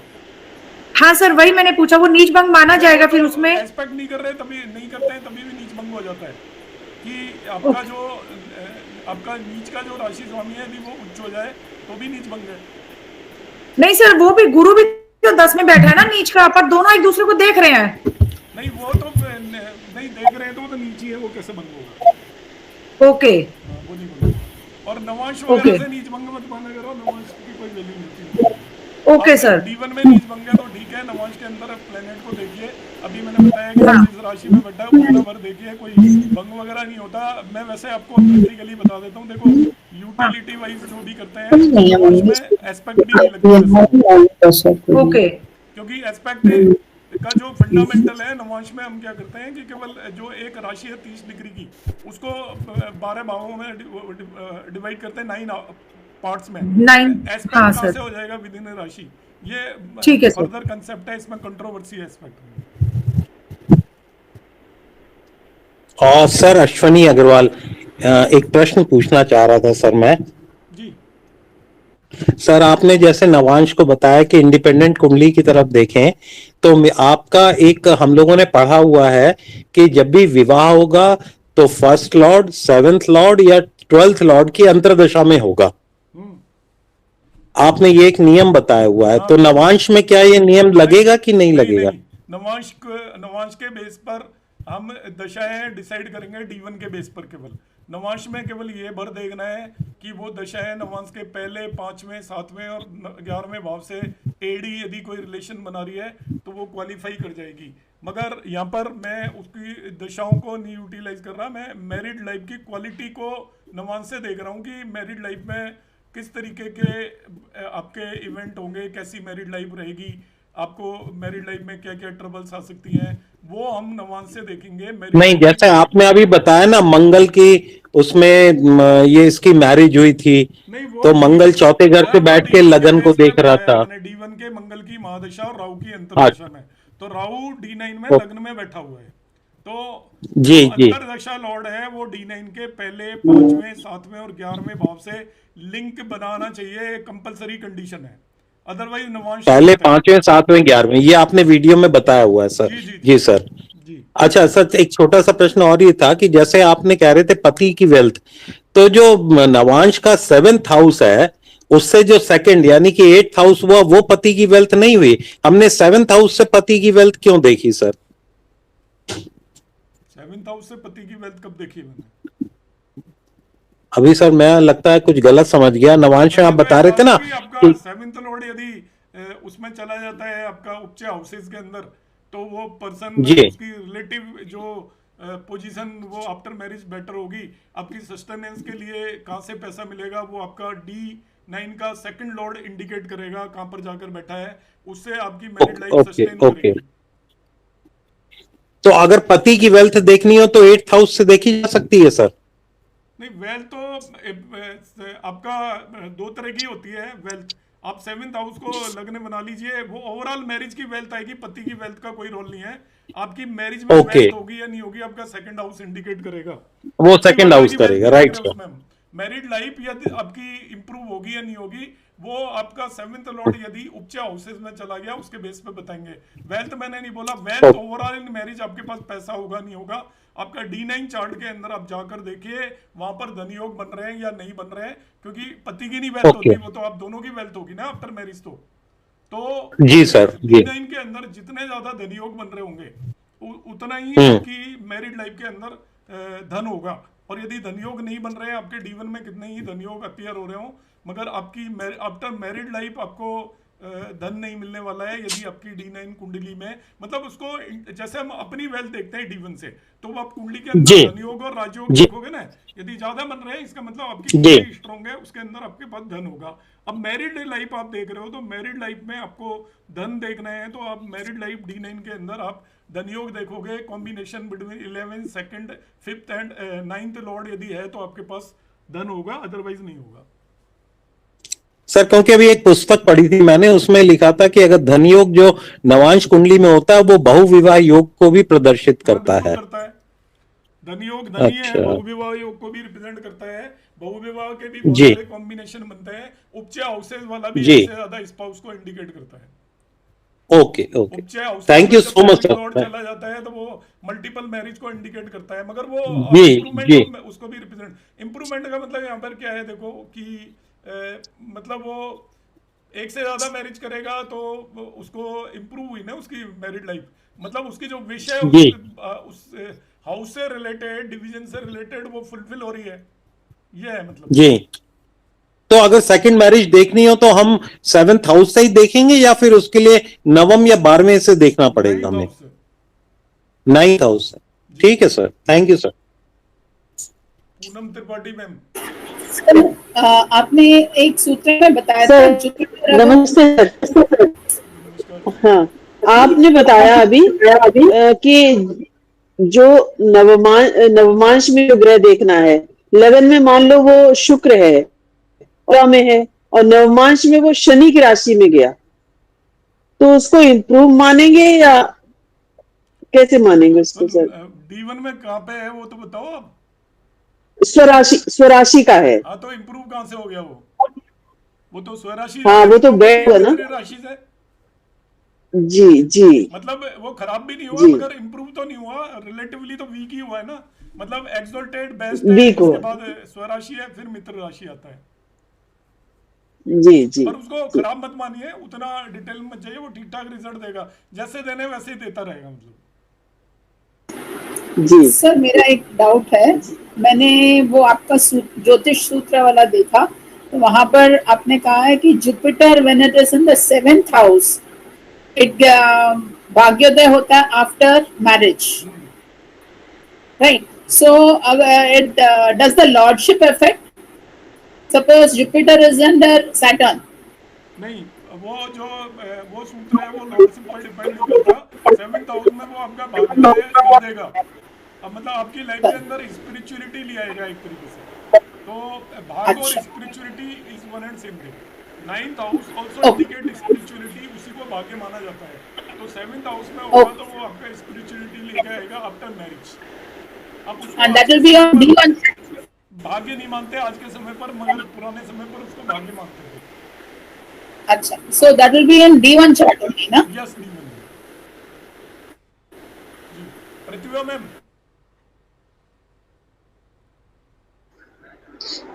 नमस्कार सर। जी मैम, नमस्कार। सर जैसे लगन का मतलब लग्नेश D9 का लग्नेश अष्टम में हो और अष्टम का लगन में, तो क्या यहाँ पे परिवर्तन योग जैसे D1 में मानते हैं ऐसे माना जाता है?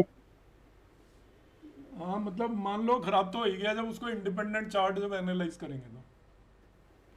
जी, वो अच्छा नहीं है ये। मतलब अगर विदे अष्टमेश से जो वो होता है वो आपका दैन्य योग हो जाता है, जी अच्छा नहीं सर, होता। ये विदेश में है मान लिया नेटिव, तो उसको अष्टम को इस तरीके से देखेंगे कि विदेश के लिए, या कैसे मतलब नहीं क्या? नहीं, ऐसे मत देखिए, वो तो मैरिड लाइफ में देखिए ना उसको, बाकी क्यों देख अच्छा रहे हो आप? जी जी बाकी जी तो मैंने बताया जी आपने देखना ही नहीं है उसको, कहीं पे भी हो आप D1 चार्ट समझ उसका गए। एनालाइज करिए, और यदि वो प्रोफेशनली बाहर रह रहा है तो उसका D10 देखिए, एजुकेशन के लिए बाहर रह रहा है तो D24 देखिए, क्वालिटी ऑफ लाइफ के लिए आपने देखना है तो वो उस कंसेप्ट हाँ जी, डिविजनल चार्ट को देखोगे। नवांश में वो एक्सचेंज है, इतना दूर जाने की जरूरत नहीं है।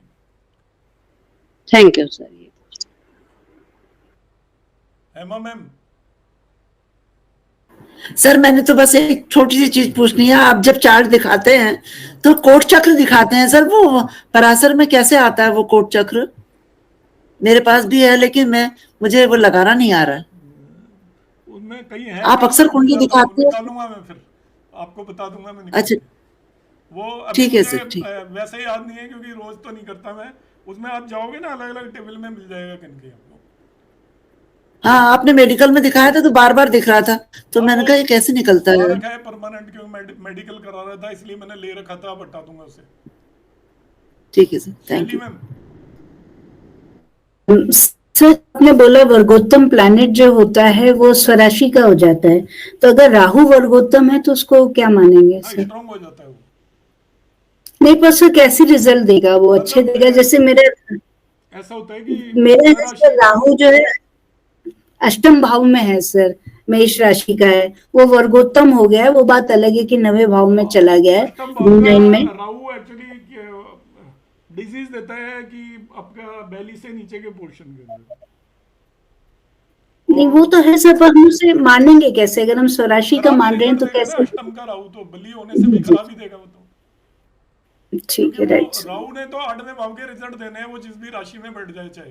तो 8वें भाव के रिजल्ट देगा वो मजबूत होकर। जी, तो जो जी, 8th जी। हाउस को आप स्ट्रॉन्ग कर रहे हो तो उसके जो नेगेटिव रिजल्ट भी स्ट्रॉन्ग मिलेंगे और पॉजिटिव भी इनहेरिटेंस मिल सकती है या इस तरीके की चीज मिल सकती है। नहीं सर, हिस्टेक्टमी होगी सर, वो तो वो रिजल्ट तो देगा वो। हाँ तो वही है वो। जी सर, राइट सर। प्रीति मैम। नमस्ते सर। जी छोटे छोटे से क्वेश्चन है सर। जी एक ये मैम अभी पूछ रही थी कि राहु केतु ऐसे वर्गोत्तम हो जाएगा तो 10th का राहु जो 10th हाउस में है वो वर्गोत्तम होके लग्न में पहुंच जाए तो कैसा रहेगा? नहीं लगन फल में ऐसे क्यों देगा? पहुंचा रहे हो? अब टर्म मैंने जो पढ़ा है वो पूरी क्लास खराब कर दिया। D9 में, नो D9 में वर्गोत्तम होके। लगन वर्ड मत बोलो ना, आप वर्गोत्तम बोलो बस। Okay sorry. हाँ जी। मैंने कहा कि D1 के किसी भी प्लेनेट को कभी नहीं देखना कि वो किस भाव में गया।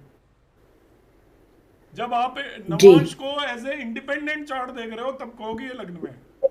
आप कहो किस राशि में गया, वर्गोत्तम है तो वर्गोत्तम वो बली हो गया, आपको प्रोफेशनली वो 10th हाउस के स्ट्रॉन्ग रिजल्ट देगा। फंसा भी सकता है, आगे बढ़ाएगा तो मतलब मेक एंड ब्रेक दोनों करता है राहु। राहु के लिए कभी ये नहीं कह सकते कि वो आपको सक्सेसफुली करेगा। ब्रह्म में रखता है तो वो आपको बहुत ऊपर भी ले जा सकता है। और वो वहाँ इन जनरल 10th हाउस का राहु बहुत बेस्ट माना जाता है।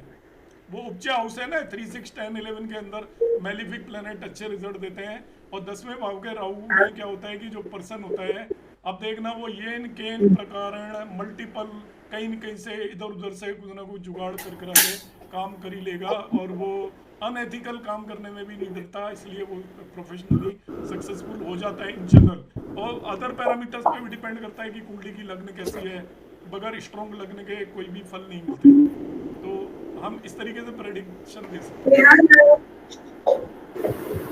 ओके, वन मोर कि जैसे मकर लगन की कुंडली में अगर शनि उसमें है 11 नंबर में, कुंभ में 2nd हाउस में और 12वें घर में मंगल है, तो ये पाप कर्त्री में मानी जाएगी लगन या नहीं मानी जाएगी?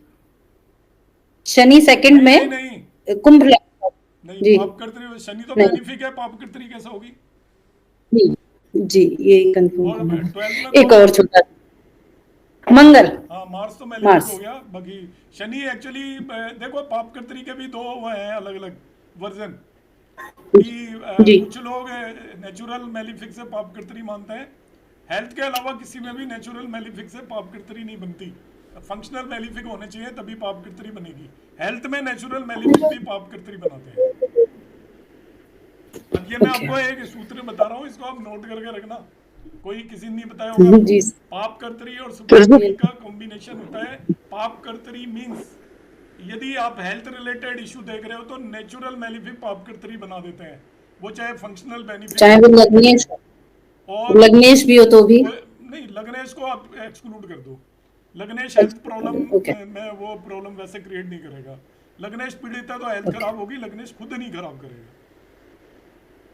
लग्नेश का मतलब वो सेल्फ हो गया, अपनी तो कोई खराब बुरा नहीं करेगा।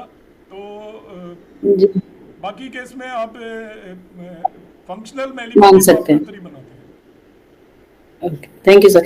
एक और चीज, ये जो कोट चक्र बनाते हैं उसमें वो कोटपाल और कोट स्वामी एक ही ग्रह बने और वो अंदर हो या बाहर हो तो कैसे फल देगा? वो तो एक ही ग्रह हो गया। नहीं वो तो एक ही ग्रह हो गया तो कोई बात नहीं। मतलब वो या आपका अंदर है तो आपकी हेल्थ को प्रोटेक्ट करेगा, सेंटर में तो प्रोटेक्ट करेगा। एक ही ग्रह बन रहा है तो अब आप सपोज वो केंद्र में चला गया तो वो पर्सन को बचा के रखेगा, ये मान के चलो। अब जहाँ भी होगा बेटर है वो फिर सेम प्लेनेट बन जाता है। तो एक्चुअली क्या होता है कि जो कोटपाल है उसे तो आउटर में स्ट्रॉन्ग मानते हैं बेटर, और जो स्वामी होता है उसको अंदर इंटीरियर में बेटर मानते हैं। वो अपने सिंहासन के पास बैठा हुआ है। मगर यदि वो दोनों ही हो गया तो वो हर जगह पे ठीक ठाक रिजल्ट देगा, तो वो खराब नहीं माना जाता, उसे ही मान के चलो। और वो बाहर है तो भी बेटर है, अंदर है तो भी बेटर है, बीच में तो भी बेटर है। तो वो बेस्ट कंडीशन होती है कि एक ही प्लेनेट दोनों रोल प्ले कर रहा है। मगर इस तरीके से खराब मानी जाती है कि एक ही जने को आपने 2 जिम्मेवारियां दे दी तो एक पार्ट उतना ज़्यादा प्रोटेक्टेड नहीं होगा। तो आप उसे मीडियम मान के चलो हर जगह पे। ठीक बीच का। Okay sir, thank you yes. राशि मित्तल मैम। सर अगर राहु केतु स्थान वर्गोत्तम हो बहुत सारे डिविजनल चार्ट्स में तो फिर हम उसमें कैसे प्रिडिक्ट करते हैं लगन? वर्गोत्तम नहीं देगा।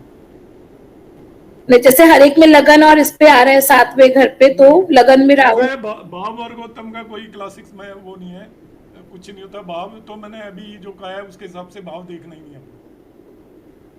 तो वो भाव वर्गोत्तम माना जाएगा। अच्छा, फर्स्ट ऐसा होता है कि राशि ही वर्गोत्तम होती है, बस राशि का मतलब वो उसका एनवायरनमेंट भाव से तो कुछ फर्क ही नहीं पड़ता, किस भाव में बेटा वो हर एक चार्ट में जैसे भाई अपने लगन एक्सेस पर आ रहा हो 1-7 एक्सेस पे, तो कोई उसका ऐसे ज्यादा मैलेफिक इफेक्ट या कुछ क्या चीज मैरिड लाइफ पे असर पड़ेगा 1-7 एक्सेस पे, तो उसकी इंटरकास्ट और इंटर रिलीजन मैरिज होगी person. Okay sir. Sunita Chaturvedi ma'am.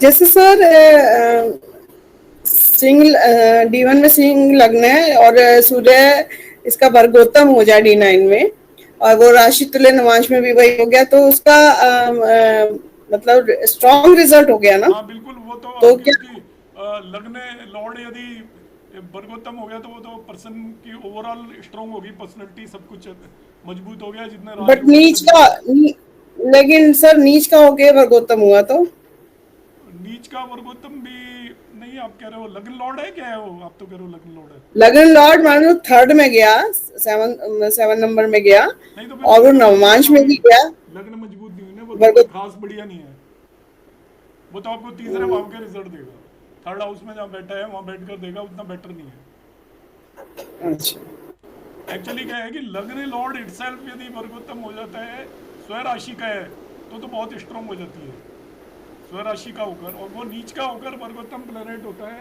तो भी वो स्ट्रॉन्ग हो जाता है रिलेटिवली, मगर वो रिजल्ट जहाँ पे बैठा है ना उसी भाव से रिलेटेड रिजल्ट एफ वगैरह को बढ़ाएगा। और लग्न भी सर अगर वर्गोत्तम हो गई है तो वो अच्छी मानी जाएगी ना? वो स्ट्रॉन्ग होती है लग्न, वर्गोत्तम बहुत स्ट्रॉन्ग मानी जाती है। लग्न भी राशि है वो एक्चुअली, मतलब सेम राशि की लग्न हो रही है तो वो एनवायरमेंट है एक्चुअली आपकी लग्न। अनीता मैम। जी सर, राधे राधे। राधे राधे। अगर लग्नेश शुक्र तुला राशि में लगन हो और शुक्र जो है वो 22वें दृष्टिकोण का स्वामी बन जाए और 64वें नवांश का जाए, तो उसको फिर हम कैसे प्रेडिक्ट करेंगे सर? कुछ नहीं, उसकी दशा में थोड़ा भजन पूजन ज्यादा करें भगवान का, और कुछ नहीं प्रेडिक्ट करें। उनको कहो उसकी दशा आ गई तो अपने राम में हो जाए, हनुमान में हो जाए, विष्णु सहस्त्र नाम का पाठ करें, बस वो ठीक निकल जाएगी दशा। वो बीमारी दे सकती है मतलब।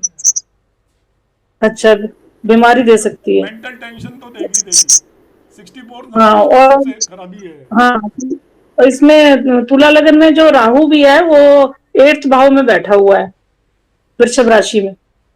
उससे फर्क नहीं पड़ता, 8th भाव में राहु ने तो 8th हाउस के रिजल्ट देने ही देने आपको जी।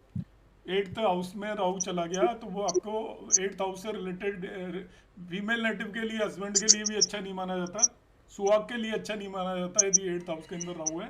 मतलब उनको कुछ ना कुछ ट्रबल होंगी, शुगर दे देगा, बीपी हार्ट रिलेटेड प्रॉब्लम हो सकती है हस्बैंड को, खुद को भी हो सकती है, मतलब एब्डोमेन से नीचे के पोर्शन में कुछ ना कुछ प्रॉब्लम प्रैक्टिकली भी देखा गया है कितनी कुंडलियों पर, वैसे भी देता है वो। तो ये सर जैसे मतलब की प्रॉब्लम हो सकती है इनको जी, जातक को कब प्रॉब्लम हो सकती है? वो तो दशा के पीरियड में ही होती है। अच्छा, दशा जब दशा ये क्या करता है, 8th वाला क्या करता है, क्रॉनिक डिजीज दे जाता है, वो ठीक नहीं होती जल्दी से। अच्छा, तभी मैंने कहा ना बीपी शुगर वगैरह से क्या होगा, ये वो रिकवर नहीं होती ना बीमारी। जी जी, एक बार होगी तो होगी, फिर बीपी शुगर थोड़ी ठीक होता है, इस तरह की देगा। और कन्या लगन में जैसे शनि को हम बेनिफिक मानते हैं, वो 5th और 6th लॉर्ड होकर 3rd में बैठा है, और फिर शनि को हम बेनिफिक, और शनि 6th लॉर्ड भी है, और कन्या लगन में 64 नवांश का स्वामी जो है वो शनि की राशि आ रही है। तो शनि हो गया ना 64 नवांश लॉर्ड। हाँ जी, हाँ जी। तो वो बीमारी देगा, शनि तो वैसे भी देगा। शनि मेलिफिक हो गया, वो बीमारी देगा, फिर वो 6th लॉर्ड है तो बीमारी देना उसकी जिम्मेवारी है। 64 नवांश लॉर्ड हो गया तो वो डिजीज दे देगा कुछ ना कुछ। जी जी यूके शर्मा जी। नमस्कार जी नमस्कार। सर, छोटे छोटे से 3-4 क्वेश्चन हैं जी सर। एक तो मेडिकल एस्ट्रोलॉजी में सेकंड और 11th हाउस को कैसे देखते हैं? जैसे 6, 8, 12 को तो खराब ही मानते हैं, सेकंड और 11th हाउस में अगर कोई लग्नेश है या कोई इम्पोर्टेंट नहीं, सेकंड तो आपका डिपेंड करता है कि वो प्लेनेट कौन बैठा हुआ है। मार्क भी हो सकता है सेकंड, और 11th भी डिजीज दे सकता है। 6 to 6 है वो। जैसे इनसे एक चार्ट में देखा था कि लिब्रा लग्न में लग्नेश जो है वो 11th हाउस में बैठा हुआ है विद केतु, मतलब Venus with Ketu, Venus Saturn Ketu combination है लिब्रा लग्न में। आवाज क्लियर नहीं आ रही। सर मैं कह रहा था कि लिब्रा लग्न में, तुला लग्न में वीनस केतु सैटर्न 3 प्लैनेट बैठे हुए हैं सिंह राशि में 11th हाउस में, तो लग्नेश पहुंच गया 11th में। ऐसा नहीं समझ में आएगा। आप कोई कंसेप्चुअल पूछ लो, मुझे वो नहीं समझ में आते जो वैसे बोलते हो। कौन से हाउस में कौन बैठा है। ठीक, आपने कुछ नहीं मैं ये कंसेप्चुअल पूछो। छोटा सा क्वेश्चन और है सर मेरा ना, नहीं, एक मिनट मैडम, छोटा सा डाउट है। एक मिनट मैडम, एक हाँ मिनट। जिनका चल रहा है उनको पूछने दो। अब वैसे ठीक है, पूछो, ठीक है। कंसेप्ट क्या पूछना है वैसे नहीं बता सकता मैं। मुझे नहीं समझ में आते वैसे जो आप बता दो ना कि इस हाउस में वो बैठा है। अच्छा हाँ ठीक। सर मैरिज के केस में अगर सूर्य और शुक्र के बीच में 40 डिग्री से ज्यादा का डिफरेंस हो तो क्या डिनायल होता है मैरिज पे?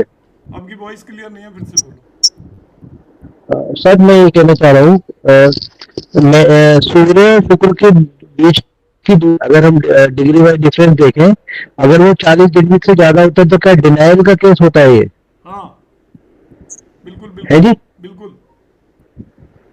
अच्छा अच्छा ठीक है सर। एक चीज फाइनली है कि प्रोस्टेट इश्यूज हो किसी को और लंग इश्यूज हो, तो इसके लिए कैसे, मतलब उसको देखेंगे कौन से राशि या भाव देखें प्रोस्टेट के केस में? कौन सा इशू? प्रोस्टेट प्रोस्टेट से रिलेटेड कोई प्रॉब्लम हो। क्या होती है वो? प्रोस्टेट होता है ना, मेल होता है, ग्लैंड होता है। अरे वो आपकी आवाज कट कट के आ रही है ना, इसलिए मुझे समझ में नहीं आ रहा। तो वो आप हाँ ठीक है, 7th हाउस से रिलेटेड प्रॉब्लम होगी ना वो तो आपकी। 6 और 7th हाउस से रिलेटेड प्रॉब्लम होगी। तो 6 और 7th हाउस आपके एफ्लिक्टेड होंगे। प्लेनेट में आपका जो भी है, आप ले लीजिए जुपिटर को ले लीजिए, वीनस को ले लीजिए, दोनों का एफ्लिक्शन होगा। और आपका एब्डोमेन से नीचे वाले पोर्शन में प्रॉब्लम होती है, तो उससे रिलेटेड है। आपका 6, 7th, 8 तीनों हाउस एफ्लिक्टेड हो सकते हैं इसमें। 6, 7, 8 उनके लॉर्ड एफ्लिक्टेड हो सकते हैं आपके। और इसके बाद हार्मोन का कारक वीनस एफ्लिक्टेड हो सकता है। वीनस का भी एफ्लिक्शन हो सकता है। जुपिटर का भी हो सकता है, क्योंकि ये भी आपका एक्सटेंशन ऑफ ग्लैंड्स है, तो जुपिटर एक्सपेंशन का कारक है। ठीक है, तो ठीक है सर। D8 चार्ट किस लिए देखा जाता है? फाइनल लास्ट क्वेश्चन है, D8 चार्ट। नहीं, D8 तो अलग से बताना पड़ेगा। D8 देखने की जरूरत नहीं है। वैसे ही देखते हैं जैसे आप D1 चार्ट देखते हैं। यदि देखना चाहो तो उसमें सेंटर में डिजीज रख लीजिए आप। D8 देखना है तो कि ये आप डिजीज के लिए देख रहे हैं। अब उसमें सारी चीज बताएगा आपको। वो ये बताएगा कि आपको डिजीज का कॉज क्या होगा, वो D8 चार्ट इंडिकेट करेगा आपको डिजीज होगी या नहीं होगी। आपका अरिष्ट का कॉज बताता है एक्चुअली लाइफ के अंदर किस वजह से आपको प्रॉब्लम होगी। उसकी लग्न यदि पीड़ित है तो इसका मतलब आपको अरिष्ट होने वाला है। लग्न लॉर्ड पीड़ित है तो भी आपको अरिष्ट होने वाला है। यदि उसकी लग्न ठीक है तो आपकी लाइफ के अंदर स्ट्रगल्स कम आएंगी, उतनी ज़्यादा नहीं आएंगी। हम किसी क्लास में डिस्कस कर लेंगे, वो तो ओवरऑल करना पड़ेगा। अभी तो हैंड इतने रेस्ट है। मैं आज एक आध और बताऊंगा बस आंसर। 10 o'clock हो गया, ज़्यादा ठीक है, thank you sir, thank you thank you. Sir एक छोटा सा मेरा और डाउट था कि कन्या लगन। आप तो पूछते हैं, भूमिका मैम आप पूछ लीजिए, जो नहीं पूछते हैं उनके आंसर दे देता हूँ। Good evening sir. हाँ जी सर अगर ज्वाइन किया उससे आधा पौने घंटे पहले चल रही है क्लास। जी भूमिका मैम। Yes sir. सर अगर लगन वर्गोत्तम हो जाए और सर 4 प्लैनेट अगर निधामशा में आ जाए तो हम कैसे इसको लेंगे सर? लगन वर्गोत्तम हो जाए और सर अगर 4 प्लैनेट अगर हमारे निधामशा में हो तो हम इसको कैसे डिसाइफर करेंगे सर? नहीं, उनकी दशाओं में दिक्कत आएगी। लग्न वर्गोत्तम तो ठीक है, आपकी यदि उसके अंदर राजयोग फॉर्म हो रहे होंगे उनके रिजल्ट आपको मिल जाएंगे, मगर निधनांशा में 4 प्लेनेट आ रहे हैं तो वो थोड़ा सा प्रॉब्लम करेंगे, और हो सकता है नहीं भी करें, डिपेंड करेगा कि उनके बीच में कोई राजयोग तो फॉर्म नहीं हो रहा है। और क्योंकि निधनांशा में जो आते हैं वो आपको नेगेटिव ही रिजल्ट मत मान के चलिए, 8th हाउस के और भी बेटर रिजल्ट भी मिल सकते हैं। उनके ड्यूरेशन में आपको इनहेरिटेंस मिल सकती है, यदि आपको रिसर्च वर्क कर रहे हो, ऑकल्ट साइंस से रिलेटेड यदि काम कर रहे हो तो आपको काफ़ी ज़्यादा सक्सेस भी मिल सकती है। इसलिए ऑलवेज नेगेटिव ना माने। निधनांशा मीन्स 8th हाउस में, मतलब वो 8th में चले गए रिलेटिवली, तो 8th आपका ऑकल्ट को भी रिप्रेजेंट करता है, 8th आपका अंडरग्राउंड रिसर्च को भी इंडिकेट करता है, 8th आपको इनहेरिटेंस को भी रिप्रेजेंट करता है, 8th प्रॉब्लम्स को भी रिप्रेजेंट करता है, लाइफ में ट्रांसफॉर्मेशन को भी रिप्रेजेंट कर सकता है। तो इनमें से कोई भी घटना घटित होगी डेफिनेटली, यदि ऑकल्ट वगैरह करने लग गए तो वो आपको काफ़ी बेनिफिशियल होगा। सर जैसे अभी किसी ने पूछा था राहु अगर आई थिंक जेमिनाई साइन में बताया था उन्होंने 8th हाउस में है, तो राहु और मरकरी का रिलेशन तो सर अच्छा होता है, तभी भी उन्होंने मतलब आपने बोला था कि उनको बेली के नीचे के हिस्से में प्रॉब्लम आ सकती है, और वो आई थिंक वो एस्ट्रोलॉजी भी कर रही हैं, आई थिंक किसी ने पूछा था यहाँ पे। तो सर अगर कोई जिसका निधनांशा में है, राहु भी है, 8th हाउस में भी और मरकरी के साइन के अंदर है, अगर वो एस्ट्रोलॉजी कर रहा है तो कहीं ना कहीं उसकी हेल्थ कम वो यूटिलाइज हो तो गया। नहीं, कोई एक चीज नहीं होती इन जनरल। राहु मगर डिजीज देता है 8वें भाव के अंदर, क्योंकि राहु के जिस भाव में जाकर बैठता है उसके रिजल्ट उसने देने होते हैं। तो अब रिजल्ट 8th हाउस में इन जनरल डिजीज दे देता है, और ऐसे केस भी हो सकते हैं ना भी दे, क्योंकि 8th हाउस के रिजल्ट ऑलवेज डिजीज ही नहीं होते, पर पॉसिबिलिटी रहती है कि यदि 8th में बैठा है तो कुछ ना कुछ प्रॉब्लम आपको लॉन्ग टाइम देगा। और ऑकल्ट कर रहे हैं तो वो अपना अपना रिजल्ट दे ही दिया उसने। ऑकल्ट भी वन ऑफ द रिजल्ट है, मैंने अभी बताया था आपको। Yes sir, yes sir. Sir female की हेल्थ के लिए प्रॉब्लम आएगा या उसके स्पाउस के लिए प्रॉब्लम आएगी? दोनों। क्योंकि ओके वो सर, थैंक यू सर। होता है ना 8th house. Yes sir, yes sir, दोनों को देगा। Thank you sir, thank you sir. Shashi वाला मैम। जी गुड इवनिंग सर। सर मेरा एक क्वेश्चन था कि अगर लगन में जुपिटर वक्री है D1 चार्ट में, और ये सप्तांश में जो आपने D9 चार्ट आपने बताया था उसमें जो स्वराशि का मीन राशि में चला जाता है, तो उसका क्या रिजल्ट रहेगा? मतलब रिजल्ट क्यों पूछ रहे हो आप? ये पूछो कैसा रहेगा रिजल्ट। तो बहुत सारे कैसा रहेगा जी मतलब वक्री है उसमें, और उसका मतलब अंश बल भी 7 डिग्री के लगभग है, और उसमें वो D9 में जा रहा है तो वहां तो वो मीन राशि में पहुंच गया। इसी तरह से सैटर्न भी D1 में किस राशि में? वृषभ। D1 में शत्रु राशि टॉरस में, तो वो इम्प्रूव हो गया, काफी इम्प्रूव हो जाएगा। इसी तरह से सैटर्न जो है वो कैंसर साइन में है, और D9 में जाके वो अपनी राशि में पहुंच गया मकर में। कैंसर साइन में कौन सी भाव में बताओ? तृतीय भाव। लग्न कौन सी हुई? 2 वृषभ, टॉरस हो गई। तो टॉरस, हाँ जी, तो वहाँ कैंसर में है, 11वें भाव में। पैर वैरों में दिक्कत है क्या? बड़े भाई बहन पैरों में जी, बड़े भाई बहन के साथ कुछ हुआ? बहन है एक। नहीं ऐसा तो कुछ नहीं है सर। कानों में कोई प्रॉब्लम नहीं है? नहीं। पैरों में है? जी पैरों में है। अच्छा ठीक है। तो उसका क्या है कि वो तो उसमें